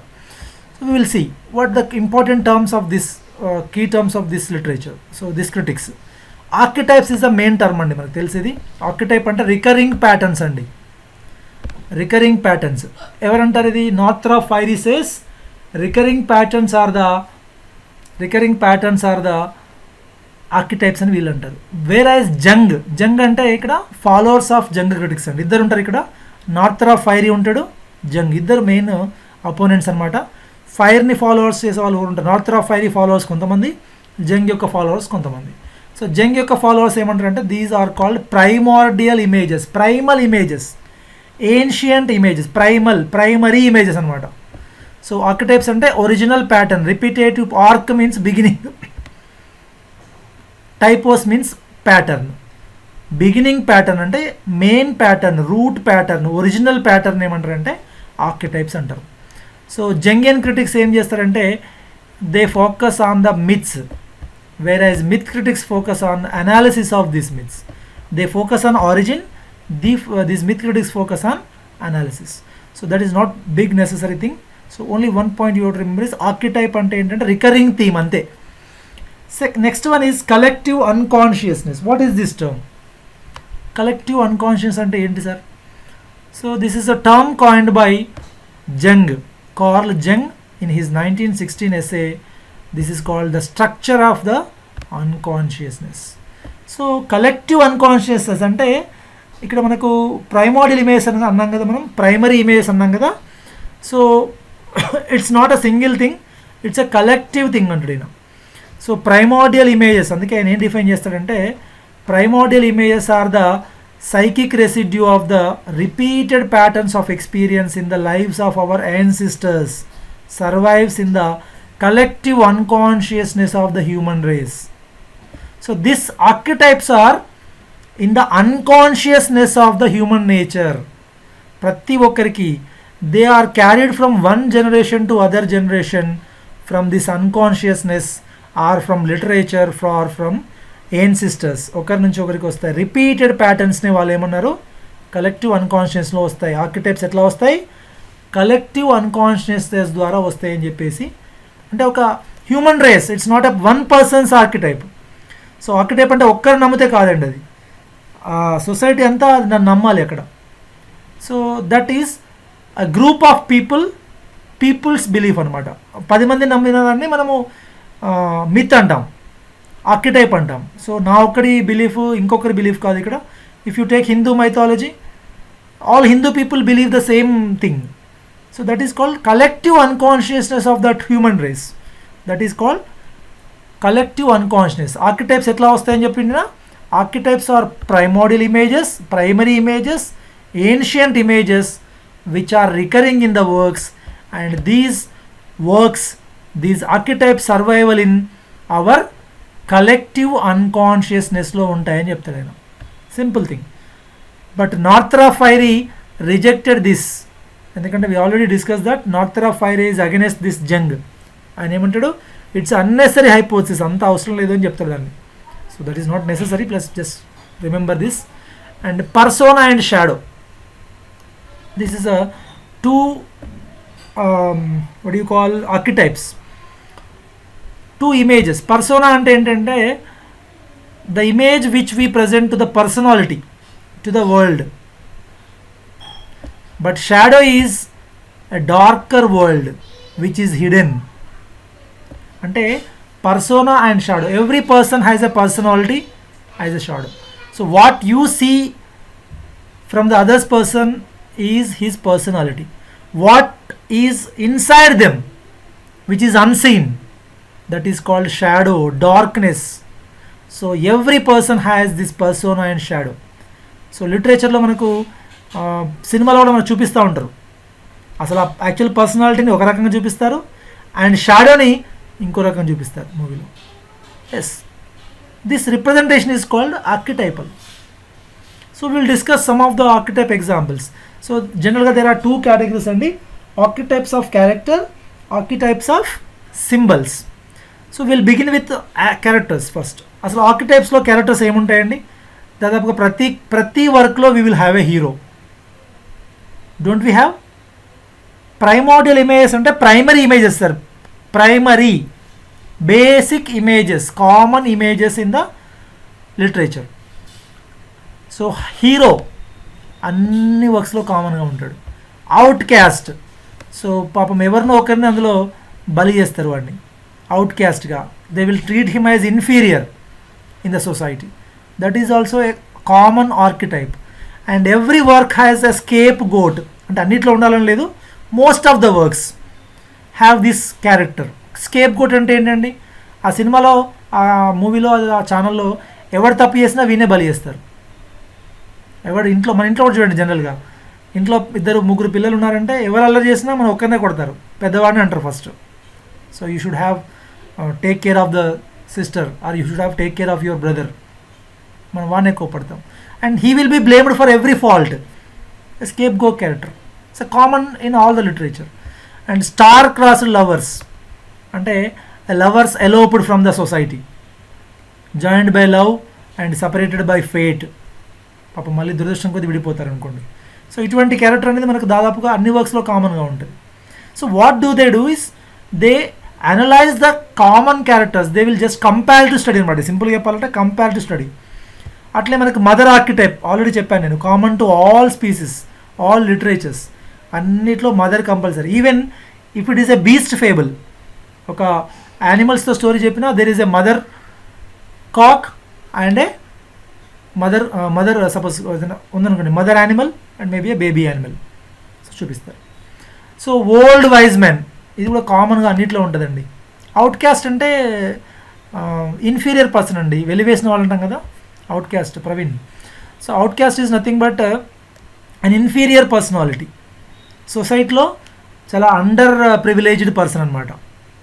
Under privileged person, చాలా తక్కువ సౌకర్యాలు పొందుతున్న వ్యక్తిని అవుట్ క్యాస్ట్ అంటారు. సో అట్లాంటి క్యారెక్టర్ ఒక ప్రతి సినిమాలో చూపిస్తూ ఉంటారు మనకు. అట్లనే ఓల్డ్ వైజ్ మ్యాన్, మనకు you can remember the work మన మార్లోస్ యొక్క డాక్టర్ ఫాస్టర్స్ మీరు వినే ఉంటారు. డాక్టర్ ఫాస్టర్స్ ప్లేలో ఒక ఓల్డ్ వైజ్ మ్యాన్ ఉంటాడు. ఆయన ఎప్పుడు వచ్చి you must repent to the God, you should not go with that devils, మెఫిస్టోఫిల్స్తో మంచిది కాదు, you must obey to the God అని చెప్తా ఉంటాడు ఆయనకు. Old wise man, clever man. And మనకు చాలా మూవీస్ చూస్తే ఒక రాజు పక్కన ఇప్పుడు ఒక మంత్రి ఉంటుంటాడు, old wise man who always advises the king. This is a common character అనమాట. సో వీళ్ళు ఏం చేస్తారు, సింపుల్గా ఆర్కిటైప్ లిటరేచర్లో ఏం చేస్తారంటే కామన్గా రికరింగ్ అయ్యే థీమ్స్ని స్టడీ చేస్తారన్నది, అంతే. ఇంకా ఆర్కిటైప్స్ అంటే కామన్. మనకి ఎగ్జామ్లో ఏమొచ్చింది, which of the following character is Horatio గురించి క్యారెక్టర్ వచ్చింది మనకు, హొరాషియో. సో హొరాషియో గురించి ఒక క్వశ్చన్ వచ్చింది మనకు. అట్లా shrew means arrogant lady, a nagging wife, and arrogant. మనకు టేమింగ్ ఆఫ్ ఏ ష్రూ చెప్పుకున్నాం మనం, చార్జర్స్ యొక్క వర్క్, షేక్స్పియర్ వర్క్. అట్లనే feminine fatal, disastrous feminine character. అంటే there are some, I have given only few characters list, and these characters are always repeated in the works అనమాట. మీరు ఏ cinema చూసినా, ఏ కథ చదివినా ఇట్లాంటి వర్క్స్ మనకు రిపీట్ అవుతూ ఉంటాయి. సో వీళ్ళు ఏం చేస్తారు, they study these repetitions, they study these archetypes. Sometimes these archetypes are not only in the form of character, they also be in the form of symbols. See, there are tasks in every story, in every movie. ఏదో ఒక task చేయాలి, ఎవరు hero చేయాల్సి వస్తుంది. Suppose their family may be in a problem, or some person may be hospitalized, he must earn some money. That is a task for him, kada. Or the hero may be blamed for some crime, so he must prove himself. That is a task for him. So ఇది కామన్గా అన్ని స్టోరీస్లో ఉంటుంది అనమాట. Quest to get the knowledge, to wanting to lose a loss of this ఇన్నోసెన్స్ను వదిలి knowledge పొందేటువంటి ప్రయాణం అన్నిట్లో ఉంటుంది. And water, sometimes we see the water on the screen. So that water is a symbol of life, birth, rebirth. మనకి మీ అందరికీ తెలిసే ఉంటుంది, టోనీ మోరిసన్స్ నావెల్ ఉంటుంది బిలవ్డ్. మీరు ఎంతమంది క్రిటికల్గా చదివారు నాకు తెలియదు, just I'm giving one example. So అక్కడ Beloved is the ghost of this mother. ఆ బిలవ్డ్ అనేది ఆమె హీరో గోస్ట్ అనమాట. ఆ గోస్ట్ బేబీ అపీర్ అయినప్పుడు ఆ మదర్కి ఏమవుతుందంటే, she wanted to urinate immediately, sudden urge అనమాట. సడన్గా ఆమె ఉండి యూరినేట్ చేయాలని వెళ్తుంది. అంటే బేబీని చిన్నప్పుడే చంపేస్తుంది ఆమె. That baby grows into a 20-year-old girl.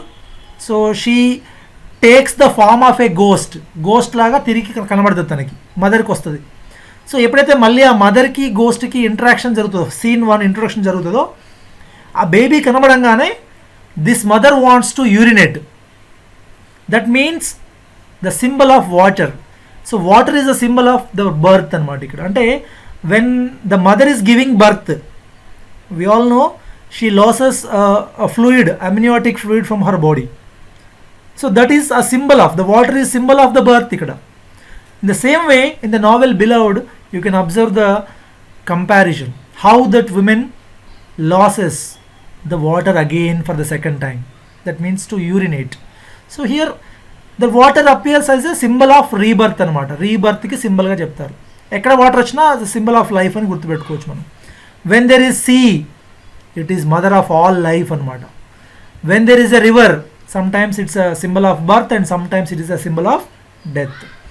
Sun is a wisdom, energy. Rising sun, creation, birth. Setting sun, death. Red colour, sacrifice, blood. Black colour, death. మీ అందరికీ తెలుసు, రీసెంట్గా we have a novel in for JL syllabus. ఏంటది? Dream on monkey mountain. there is a character who symbolizes this blackness. Can you answer my question? Just try. Who is the symbol of death in the dream of Monkey Mountain? ఎవరైనా చదివిన వాళ్ళు ఉంటే answer చేయండి దయచేసి. I will see whether you are able to answer my question or not. He is a coffin maker. I am giving a clue for that. Coffin maker. Coffin అంటే శవపెట్టికలు తయారు చేస్తుంటాడు. He is a symbol of death. ఎప్పుడైతే ఆ character screen మీద కనబడుతుందో మనకు there will be a death on the screen అనమాట. చనిపోతాడు ఒకడు. వాడు కనబడ్డాడు అంటే వాడు అవుట్ అనమాట. టికెట్ ఇచ్చేస్తాడు అనమాట. So that is symbol of black. So no answers from your side. He is the Basil, Basil, Basil character in the Dream of Monkey Mountain. He is a symbol of death, black personality. He always wears black dress అనమాట. So ఇదంతా ఎందుకు పెడతారు అట్లా సినిమాలో black dress ఎందుకు పెడతారు అంటే that is symbol of darkness, symbol of outcast. ఇది ఇంకా చెప్పాలంటే symbol of deprived, symbol for the colonized, that is the blackness. Where is whiteness, purity. Whiteness is the symbol for colonizer. అందుకే white and black. Whites black skin, white mask అనే famous work ఒకటి ఉంటుంది, మనం discuss చేస్తాం. Post colour లిటరేచర్లో famous work ఉంటుందండి. Black skins కాదు, black skin comma white masks. Black skin comma white masks. Skin ఏమో సింగులరు, మాస్క్స్ ఏమో ప్లూరల్ ఉంటుందండి. సో ఈ క్వశ్చన్ చాలా టిపికల్గా క్వశ్చన్ అడగవచ్చు. దీన్ని నేను చెప్తాను మీకు పోస్ట్ కలర్లో మళ్ళీ చెప్తాను డిస్కస్ చేసినప్పుడు. సో ఇక్కడ ఇటువంటి సింబల్స్, ఈ కలర్స్ ద్వారా, సింబల్స్ ద్వారా, sea, sun, water, scapegoat, mother, all these are called French finance work. Exactly, your right ma'am, Padmavati ma'am. So these are all called archetypes అండి. Simple. So what is the duty of archetypal criticism? You just tell me now. What is the duty of archetypal criticism? Just type your answer now. I want to see your responses, whether you are following me or not. What is the duty of archetypal criticism? What do they do? What do they do? Answer is very simple. You can see on the screen. You can see on the screen. What do these archetypal critics do? No responses. Yeah. Recurring patterns. They study the recurring patterns. Simple. They study the recurring themes. They study the recurring characters. They study the recurring symbols. That's it. ప్రతి character repeat అవుతుంటాయండి. ప్రతి character. మన example తీసుకోండి, అల్లరి చేసేవాడు ప్రతి ఇంట్లో ఒకడు ఉంటాడండి. మీ ఇంట్లో ఉన్నాడు, మా ఇంట్లో ఉన్నాడు, అందరి ఇంట్లో ఒకడు అల్లరి చేసేవాడు ఉంటాడు. One lazy bye, you lazy boy or girl, ప్రతి ఇంట్లో ఒకరు ఉంటారండి. అస్సలు పని చేయరు వాళ్ళు. సమ్ హార్డ్ వర్కింగ్ పర్సన్, ప్రతి ఇంట్లో ఒకరు ఉంటారు. Obviously it is mother. So ప్రతి ఒక్కరి ఇంట్లో ప్రతి ఒక్క universal symbols. Yes, universal symbols. So this is called archetypal criticism. Is nothing but, ఇది పెద్ద ఏదో స్టడీ సార్ ఏంటి ఇది ఏముండదు. Very simple. ఆర్కిటైపల్ క్రిటిసిజం అంటే study of archetypes. That's it, very simple. So we will discuss some of the important writers of this critics of this ism. One is Carl Jung, as I have told you. So his main work is 4 archetypes and man and his symbols. These 2 works అండి. Yes, సింపుల్గా గుర్తుపెట్టుకోండి. Work పేరు గుర్తుందండి, ఎక్కువ వద్దండి. ఇంకా work పేరు work. యాక్చువల్గా హీఈస్ అ స్విస్ సైకాలజిస్ట్, నేను చెప్పాను, psychiatrist. He rejected the concept of tabula rasa. That is not necessary and not important for this discussion. Actually this point is unnecessary for here. Tabula rasa అంటే ఏంటంటే a blank slate అనమాట. blank slate అంటే every human there is a concept in psychology in ancient criticism.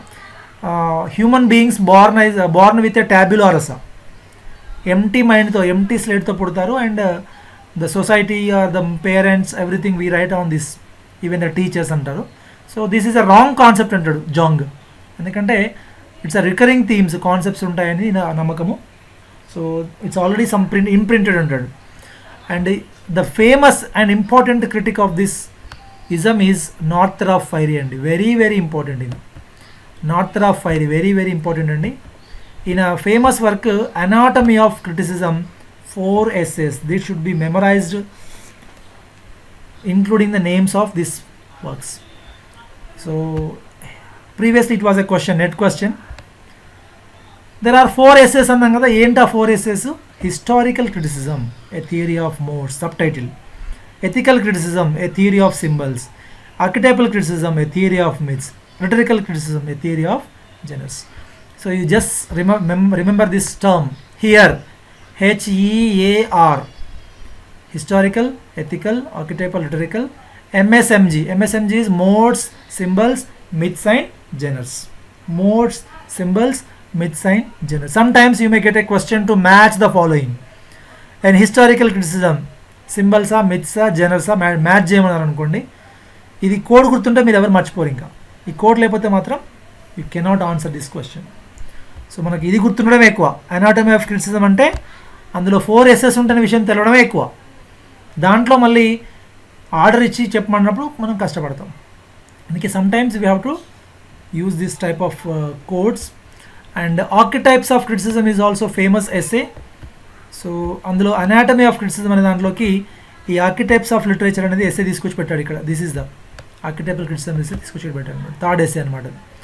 And ఇది చాలా important అండి, ఇతని work very very important. Fearful symmetry, a study of William Blake. William Blake మీరు మనం నిన్ననే sir చెప్పుంటారు మీకు. Songs of experience and songs of innocence 2 ఉంటాయి. These 2 are very opposite sides of the world అనమాట. One is the innocent side, other one is the cruel side of the world. Songs of innocence అందులో lamb అనే poem ఉంటుంది, very famous అండి. Lamb is a very very famous poem. అట్లనే songs of experience ఉంటుంది, దాంట్లో very very important poem tiger. Yes Farzana, you are right. So songs of experience, songs of innocence. So ఇక్కడ songs of experience నుంచి the tiger poem నుంచి ఈ line అండి, fearful symmetry line తీసుకుని ఈ వర్క్ రాశాడు. Fearful symmetry, a study of William Blake. William Blake యొక్క work యొక్క స్టడీ అనమాట ఇది. So when you are studying William Blake you should remember this work, a fearful symmetry. ఈ line ఏమైనా direct గుర్తుండాలి, టైగర్ పోయంలో ఉంటుంది. వెరీ సింపుల్ పోయం అండి. ఒకవేళ వీలైతే ఆ టైగర్ పోయం చదవండి. Tiger poem, lamb poem, 2 poems మీరు గూగుల్ చేయండి, వస్తుంది. చాలా బాగుంటుంది, చాలా సింపుల్ పోయము. అసలు ఎంత బాగుంటుంది ఆ పోయం అంటే, చాలా బాగుంటుంది, చదవండి ఒకసారి. So that is the true taste of literature. ఎంతసేపు మనము టైగర్ పోయం ఏంటిది ఎవరు చదివినరు, ల్యాంబ్ పోయం ఏంటిది ఎవరు రాసిండ్రు, ఇంతవరకే వెళ్తుంటాం మనం. When we go deep in to the literature మనకు నిజమైన యాస్థెటిక్ ప్లెజర్ వస్తుంది. ఎంత బాగుంది లిటరేచర్ అనిపిస్తుంది మనకి. So that should be enjoyed. So fearful symmetry అనే వర్క్ గుర్తుపెట్టుకోండి, that is based on the William Blake's works అండి. And Frye, Northrop Frye has discovered a myth అనమాట, ప్రాస్పర్ పైన్ మిత్. ఇది రోమన్ మిత్ అండి, Roman goddess of underworld అది. So Proserpine myth అనేది ఎక్కడ ఉండదంటే anatomy of క్రిటిసిజంలో చెప్తాడు ఈయన. ఇందులో అనాటమీ ఆఫ్ క్రిటిసిజంలో he discovered a myth, Proserpine myth. ఇది ఎక్కడ ఉందంటాడు అంటే ఆయన షేక్స్పియర్స్ యొక్క వింటర్ టేల్, అట్లనే rape of the lock by Pope, ఇద్దరు ఈ వర్క్స్ లోపల ఈ ప్రాస్పర్ పైన్ మిత్ ఉంది అని చెప్పింది ఎవరు? Northrop Frye. Proserpine, Northrop Frye గుర్తుపెట్టుకోవాలి. Shakespeare's winter tale, rape of the lock. So don't go deep, just at least you try to remember the word Proserpine myth is discovered by. మనకు already తెలుసు myth అనగానే ఎవరు రావాలి, either curl Jung, లేదంటే నార్తర్ of fiery, లేదంటే ఇంకో ఇద్దరు ఉంటారు, Maud Bodkins, James Frazer. So ఇక్కడ మనకు ఇంపార్టెంట్ వర్క్ ఎవరంటే Northrop Frye. So myths analysis ఎవరు చేసిండ్రు, మిత్స్ డిస్కవరీ ఎవరు చేసిండ్రు, Frye. Next the great code కూడా ఇంపార్టెంట్ వర్క్ అండి, the Bible and the literature. It's is magnum opus, great work. Magnum opus అంటే గ్రేటెస్ట్ వర్క్ అనమాట. And next work Frazer అండి, James Frazer. ఈయన రాసింది ఒకే ఒక బుక్ అండి, చాలా important. But he dedicated his entire life, almost 50 years of his life on his research on myths. Very great person. So అతను ఎస్పెషల్లీ అందులో 25 సంవత్సరాల పాటు ఈ ఒక్క పుస్తకమే రాస్తారండి. 12 volumes రాసిండు ఈ పుస్తకాన్ని.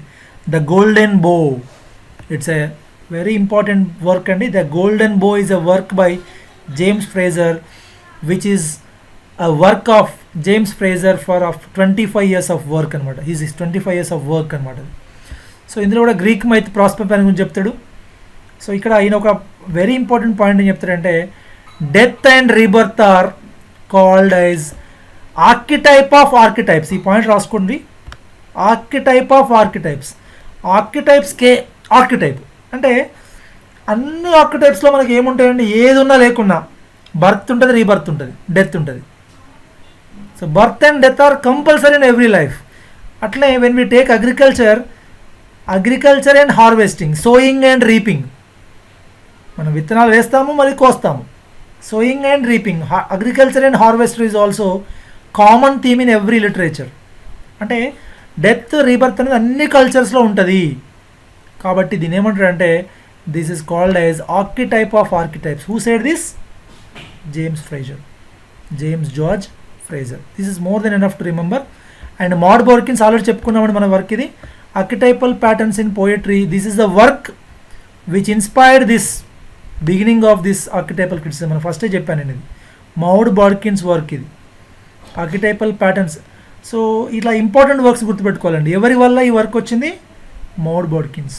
So you have to remember this work. Okay, so coming to the next one, Campbell.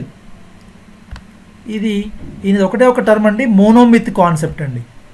His work is hero with 1000 faces. ఇది కూడా ఇంపార్టెంట్ వర్క్. ఇందులో ఏం చేస్తారంటే హీరో జర్నీ చేస్తాడు కదా, ఎప్పుడైనా హీరో యొక్క లైఫ్ ఉంటుంది కదా, ఎక్కడి నుంచి ఎక్కడి వరకు అనేది, ఆ లైఫ్ని 8 స్టేజెస్ కింద చేస్తాడు. There are 8 stages in hero's life. So his birth, his quest, లేకపోతే ఇతని యొక్క టాస్క్, ఫైనల్గా అతని జర్నీ, అతని అచీవ్మెంట్, అదంతా కూడా ఒక 8 స్టెప్స్లో చెప్తాడు. So he borrowed this monomyth term from James Joyce's Finnegan's Wake, so which is a very very critical work. Then Finnegan's Wake వచ్చింది కాబట్టి చెప్తున్నాను. Sometimes I deviate from the class, don't think otherwise. So James Joyce Finnegan's work is a modern work. ఇది అందరికీ తెలుసు, 1920 తర్వాత రాసిన work ఇది. So ఈ వర్క్లో మీకు చాలా ఇంపార్టెంట్ పాయింట్ అండి ఇది. మీరు డిక్షనరీ చూస్తే ఎంత పెద్ద వర్డ్ ఉంటుంది మనకి, మహా అయితే ఒక 15 లెటర్స్ వరకు, 20 లెటర్స్ వరకు జనరల్ యూసేజ్లో మనకి. I'm not talking about exceptional words, words which have 10 letters, 15 letters, 20 letters, అంతకన్నా ఎక్కువ ఉండదు మనకు వర్డ్. బట్ ఫిన్నెగాన్స్ వేక్లో 10 వర్డ్స్ ఉంటాయండి. ఆ 10 వర్డ్స్ కూడా అన్ని 100 లెటర్స్ వర్డ్స్ ఉంటాయి. 100 లెటర్స్తో వర్డ్స్ ఉంటాయి. ఒకసారి గూగుల్ చేయండి, వికీపీడియా చదవండి, యూ విల్ బి వండర్డ్. ఎందుకు ఈ వర్క్ చాలా కాంప్లికేటెడ్, చాలా వరల్డ్లో ఇప్పటివరకు ఇది చాలా, దీన్ని అర్థం చేసుకోవడమే కష్టం అంట. It's a most critical word, it's a Guinness record. So ఎందుకు అంటే there are 100 words, sorry 10 words with 100 letters each. అందులో ఒక వర్డ్ 101 లెటర్స్ ఉంటుంది. మొత్తం కలిపి 1001 గుర్తుపెట్టుకోండి. 1001 నైట్స్ అని ఉంటుంది మనకు, అరేబియన్ టేల్స్ ఉంటుంది. సో దాని నుంచి ఇన్స్పైర్ రాసింది అన్నట్టు. 1001 అక్షరాలతోని 10 పదాలు తయారు చేస్తుంది. So that 10 words are repeatedly used in the work అనమాట. So we can't even read that word. ఒక వర్డ్ని కూడా చదవలేము మనం, చదివినా మనకు అర్థం కాదు ఆ వర్డ్, అట్లా ఉంటుంది. So and we don't find that words in dictionary also. So here what I mean is, so the monomyth concept is taken from this Finnegans Wake. It's a hero with 1000 faces, very famous work అండి. ఇంతకన్నా చాలు. The wheel of fire ఇంకొక work అండి. This is also by Wilson Knight. ఇంకా మిగిలిన పెద్ద minor authors, you need not to remember. And this is very important, అన్నీ sprout. మనకి మళ్ళీ ఫెమినిజంలో వస్తుంది ఈ వర్క్, మళ్ళీ చెప్తాను అక్కడ నేను. ఇందులో ఆర్కిటైపల్ ప్యాటర్న్స్ ఇన్ విమెన్స్ ఫిక్షన్ అని చెప్పుకుంటాం అక్కడ మనం. She examined more than 300 novels by women writers over 3 centuries. 300 సంవత్సరాలు రాసినటువంటి, 3 centuries రాసినటువంటి అన్ని వర్క్స్ని చదివి దాని మీద రాస్తుంది. ఆర్కిటైపల్ ప్యాటర్న్స్ ఏమేమి ఉన్నాయని చెప్తుంది అనమాట. That's why it's very important. And finally we came to the final topic of this today's class. This is the cycle of mythoi, that's cycle of myths. Mythoi means myth అండి. Mythoi అంటే Aristotle concept, ఇది nothing but story. Myth, mythoi. Mythoi అంటే story, plot. Okay, so ఇక్కడ ఈ Northrop Frye ఏమంటే there are only 2 plots అంటారండి, 2 basic categories, comedy and tragedy. కాకపోతే ఈ కామెడీ నుంచి మళ్ళీ ఏమైంది, comedy separated into two parts అండి, comedy and romance. And tragedy is also separated into 2 parts అండి, tragedy and satire. So overall we have 4 topics అండి. Comedy, romance, next one is tragedy and last one is satire. ఈ 4ని కలిపి ఏమంటారంటే the cycle of mythoi అంటారు. Cycle of mythoi, cycle of myth, లేదా సింపుల్గా 4 types of myths, 4 types of plots. ఒకటే చిన్న ఈ ఒక్క టేబుల్ గుర్తుపెట్టుకుంటే సరిపోతుంది, ఇంకేం లేదు ఇలా, నేను చెప్పాల్సింది ఏం లేదు ఇలా. కామెడీ అనేది స్ప్రింగ్ అండి. Comedy is compare to the spring season where the hero is born. Spring అంటే బర్త్, మీ అందరికీ తెలుసు, కాబట్టి స్ప్రింగ్ సీజన్తో బర్త్ని కంపేర్ చేసిండు. That is about comedy. And romance అంటే సమ్మర్ సీజన్ అండి, where the hero has grown and then his heroic deeds అనమాట, ట్రైమ్స్, యూజువల్లీ ఈజ్ మ్యారేజెస్, అతని హీరో యొక్క యంగ్ ఏజ్ గురించి చెప్పేది రొమాన్స్. తర్వాత హీరో యొక్క ఫాల్, ఎప్పుడు ఆటమ్ అంటాం, ఆటమ్ సీజన్లో ఆకులు రాలిపోతాయి కదా, అట్లనే ఆటమ్ అనగానే ఫాల్ గుర్తుపెట్టుకోండి.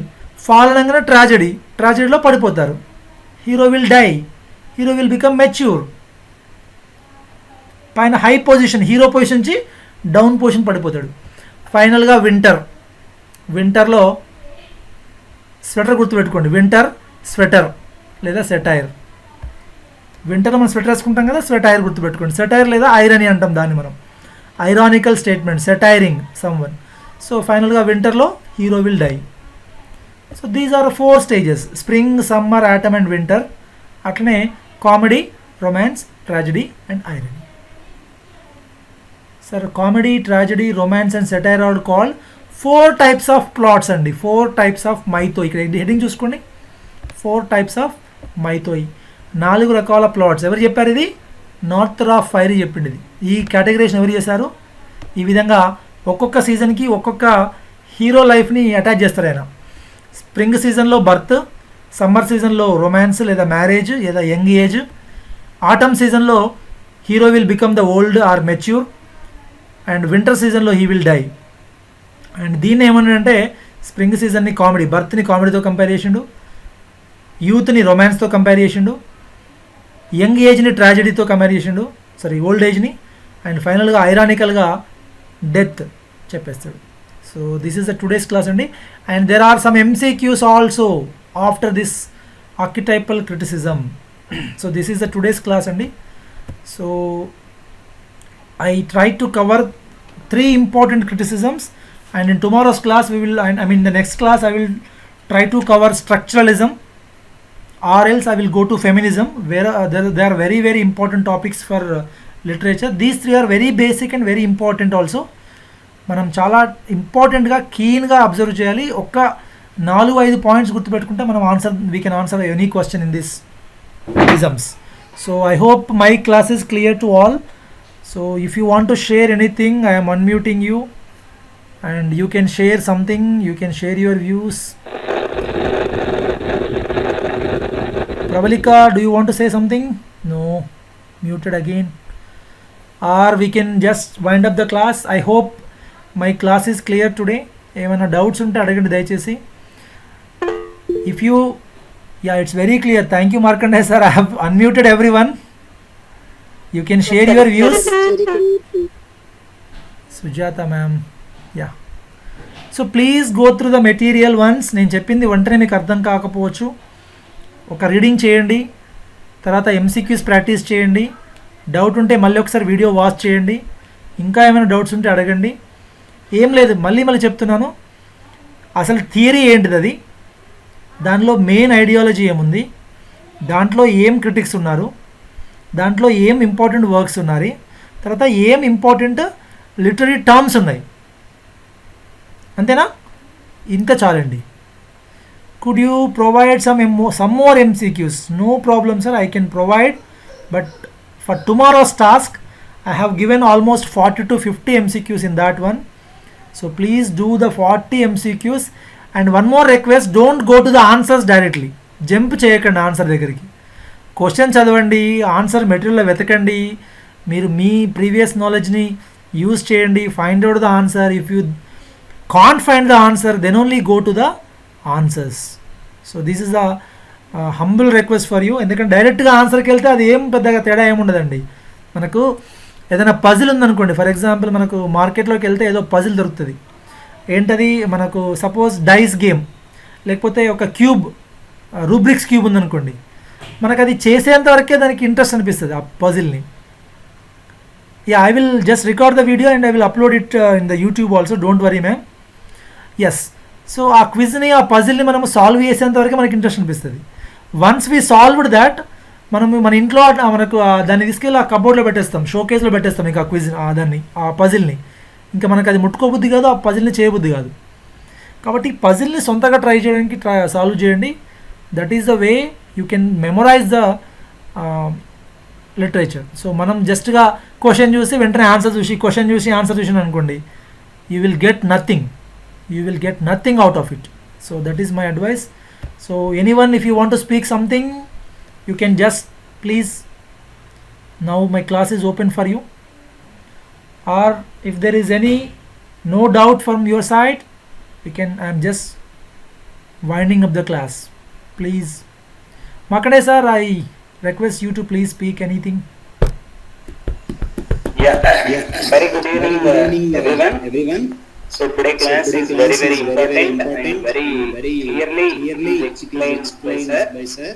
Yeah, Keshava sir, it is very nice. And actually I want to take the class, but if I take the flat panel, the screens, what is that?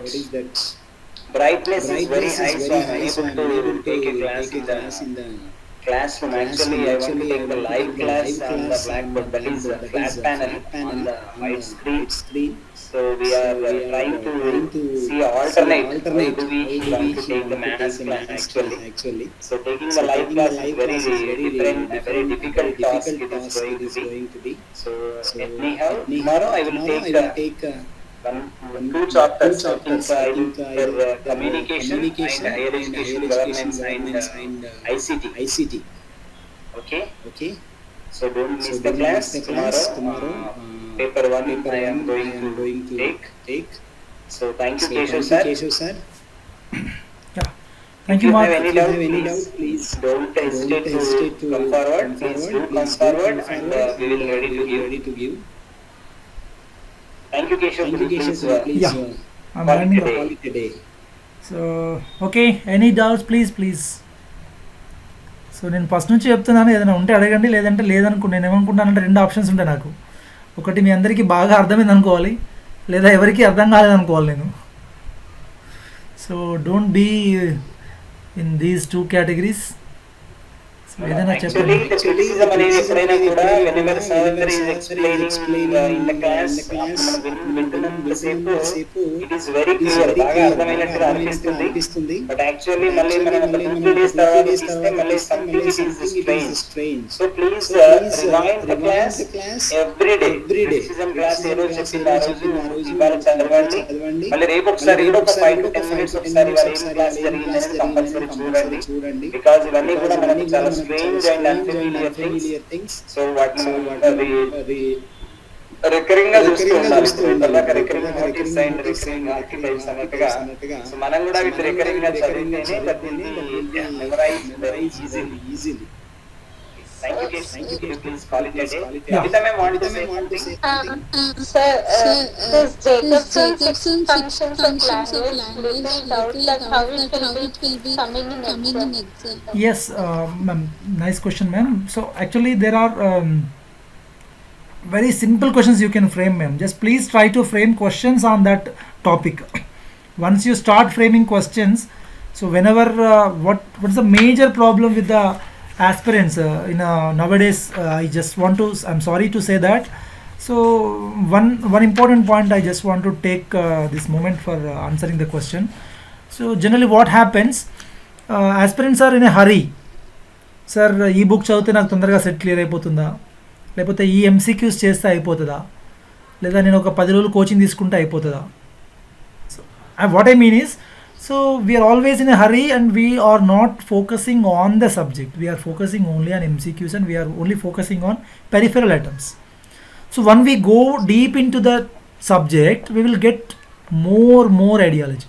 So one of the ways in which we can go deep into the subject is framing questions. Framing questions on the text are material. So మనకు అందరికీ తెలుసు reading కాంప్రిహెన్షన్లో ఏం చేస్తాము, question ఇస్తే answer చేయడం తెలుసు మనకు, కానీ పారాగ్రాఫ్ ఇస్తే క్వశ్చన్స్ క్రియేట్ చేయడం అనేది కూడా ఒక టెక్నిక్ అండి. సో ఇప్పుడు నేనేం చెప్తున్నానంటే I just wanted to ask the participants, so please try to frame at least 2-3 questions on the 6 functions of Roman Jacobson. Actually, it's looking like ELP, sir. It's a linguistic, ma'am. Actually, it's a linguistic concept. Exactly, you are saying right, ma'am. It's a linguistic concept, but it is discussed in the class because Roman Jacobson is part of Russian formalism. As one thing. Second thing is the questions are very simple, ma'am. Don't get confused. Very simple questions can be asked because so this is one of the ways to read the examiner. మనమే question prepare చేయగలిగితే కనుక examination చాలా ఈజీగా face చేయవచ్చు. So ఇక్కడ madam అడిగారు కాబట్టి చెప్పడం లేదు నేను ఇక్కడ. So just I want to take this opportunity to instruct my students. So ఎప్పుడైనా మనం క్వశ్చన్స్ చేయడానికి ప్రయత్నిస్తే కనుక ఆన్సర్స్ ఆటోమేటిక్గా మనకు అవి అంటే ఇంకా డెప్త్లోకి మనం వెళ్తాం. సో ఇక్కడ మనకు మేజర్గా ఏం క్వశ్చన్స్ అడగవచ్చు, సింపుల్ క్వశ్చన్స్ ఎవరైనా ఫ్రేమ్ చేయండి 1 or 2 questions and then I will explain the ma'am's question. So 1 or 2 questions. Please, you can unmute అండి. No need to type in the chat box. Just try to unmute.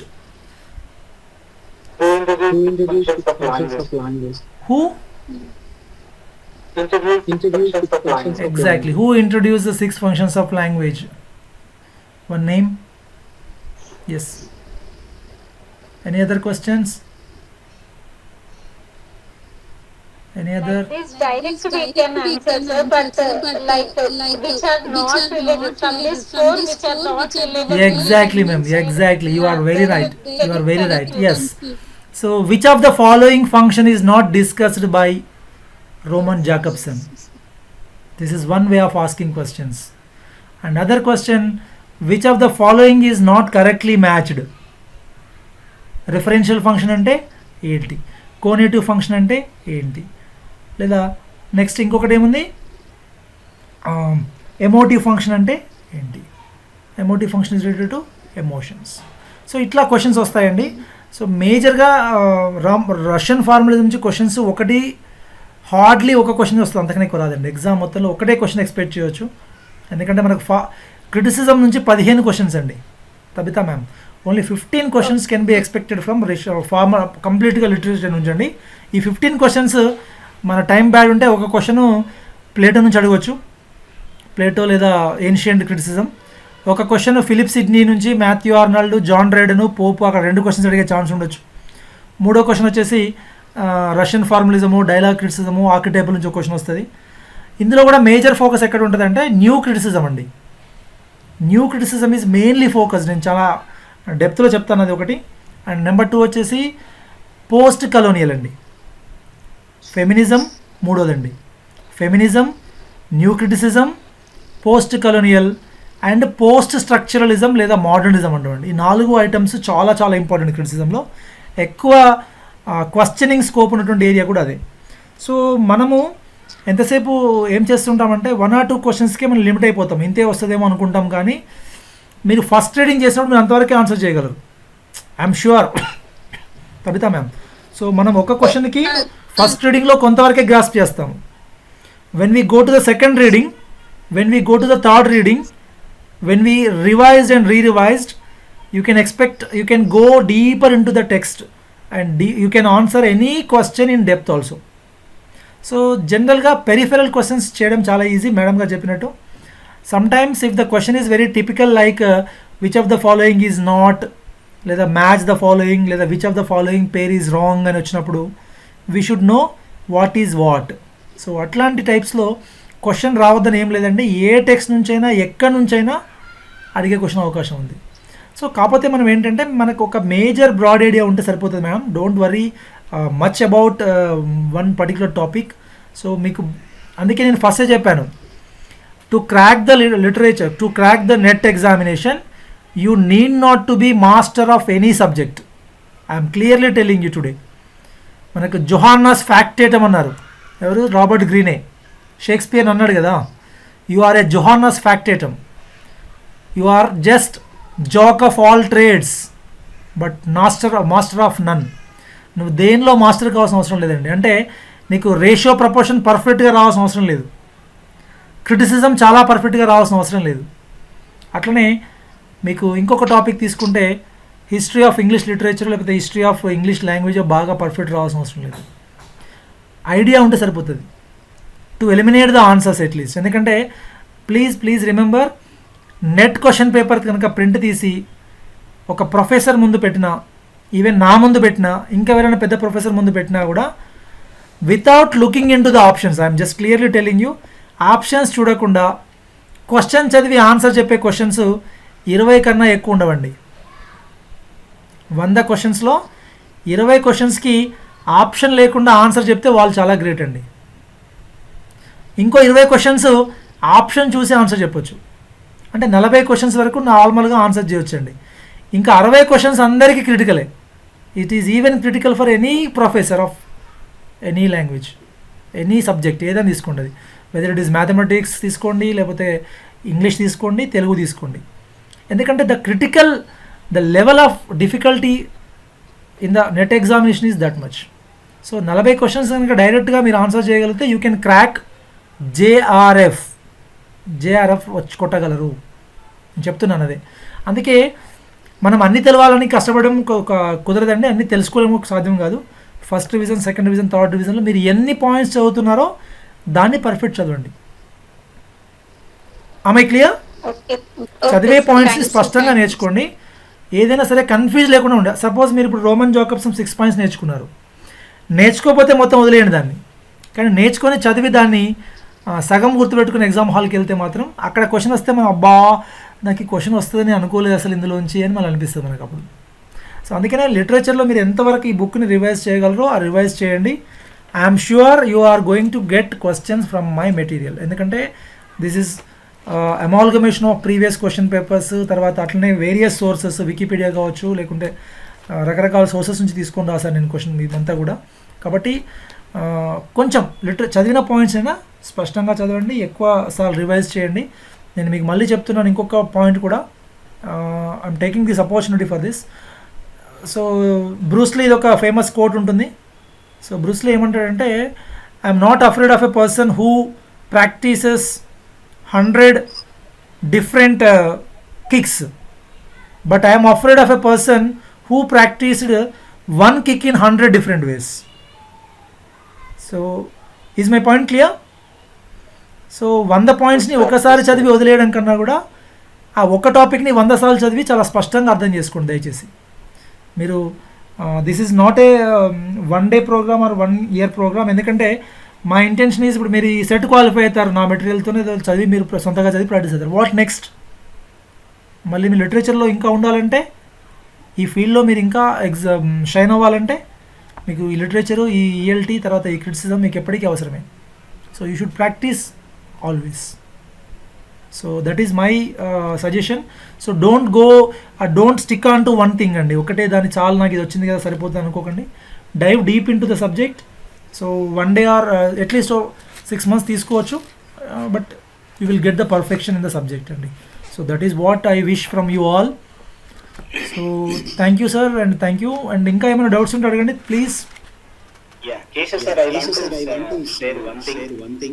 Actually, ఇదివరకు మేమంటే చాలా సార్లు విజయం జిల్లాని చదివినాం, but మళ్ళీ మనం ఒకసారి మెటీరియల్ ని కొంచెం రిఫైన్ చేయడానికి అగైన్ ఐ థింక్ 2013-14 లో చదివాము, 15-16 లో చదివాము, 18-19 లో చదివచ్చు. But when we read in 2023 many things మనం అప్పుడు చదివేటప్పుడు ఇట్లా అనిపించలేదు కదా, మళ్ళీ డిఫరెంట్ అని. whenever we read same book many times we get something కొత్తగా. అంటే ఈ మధ్యలో చదివినది ఒకే విషయం చెప్తాను. పెపిల్ డైరీ అండ్ వాళ్ళ ఇద్దరి డైరీస్ చదివేటప్పుడు ఏంటి అంటే హామ్లెట్ ప్లేన్ క్రిటిసైజ్ చేసింది, అట్లాగే mid summer night's dreams criticize చేసినటువంటి పాయింట్ ఎప్పుడు కూడా మేము అంత పర్టికులర్ గా కూడా ఎప్పుడు చదవలేదు. మళ్ళీ మేము జేఎల్కి ప్రిపేర్ కావడం, డిఎల్కి ప్రిపేర్ అయిన తర్వాత మొన్న మీ మెటీరియల్ అప్డేట్ చేయడానికి చదివినప్పుడు ఇట్లా కూడా దీన్ని క్రిటిసైజ్ చేసింది కదా, అందుకే ఇది ప్రీవియస్ గా నెట్ లో వచ్చింది, విలియం జే లాంగ్లోనే ఉంది, బట్ మనం అంత డీటెయిల్డ్ గా చదవలేదని అనిపించింది. సో అంటే ఎప్పుడు కూడా మనం whenever we read the same book again and again, we get something same book, but మనం దాన్ని చూసేటువంటి విధానం కంపల్సరీగా చేంజ్ గా ఉంటుంది. సో కాబట్టి ఖచ్చితంగా మీరు అగైన్ అండ్ అగైన్ ఈ మెటీరియల్ చదవండి, మీరు ఇంకో బుక్కే చదవండి, బట్ రిపీటెడ్ గా చదివినట్లయితే కంపల్సరీగా మన యొక్క attitude towards the subject definitely will be changed. Thank you, Keshava sir. Let us call it a day. Yes, thank you. We will discuss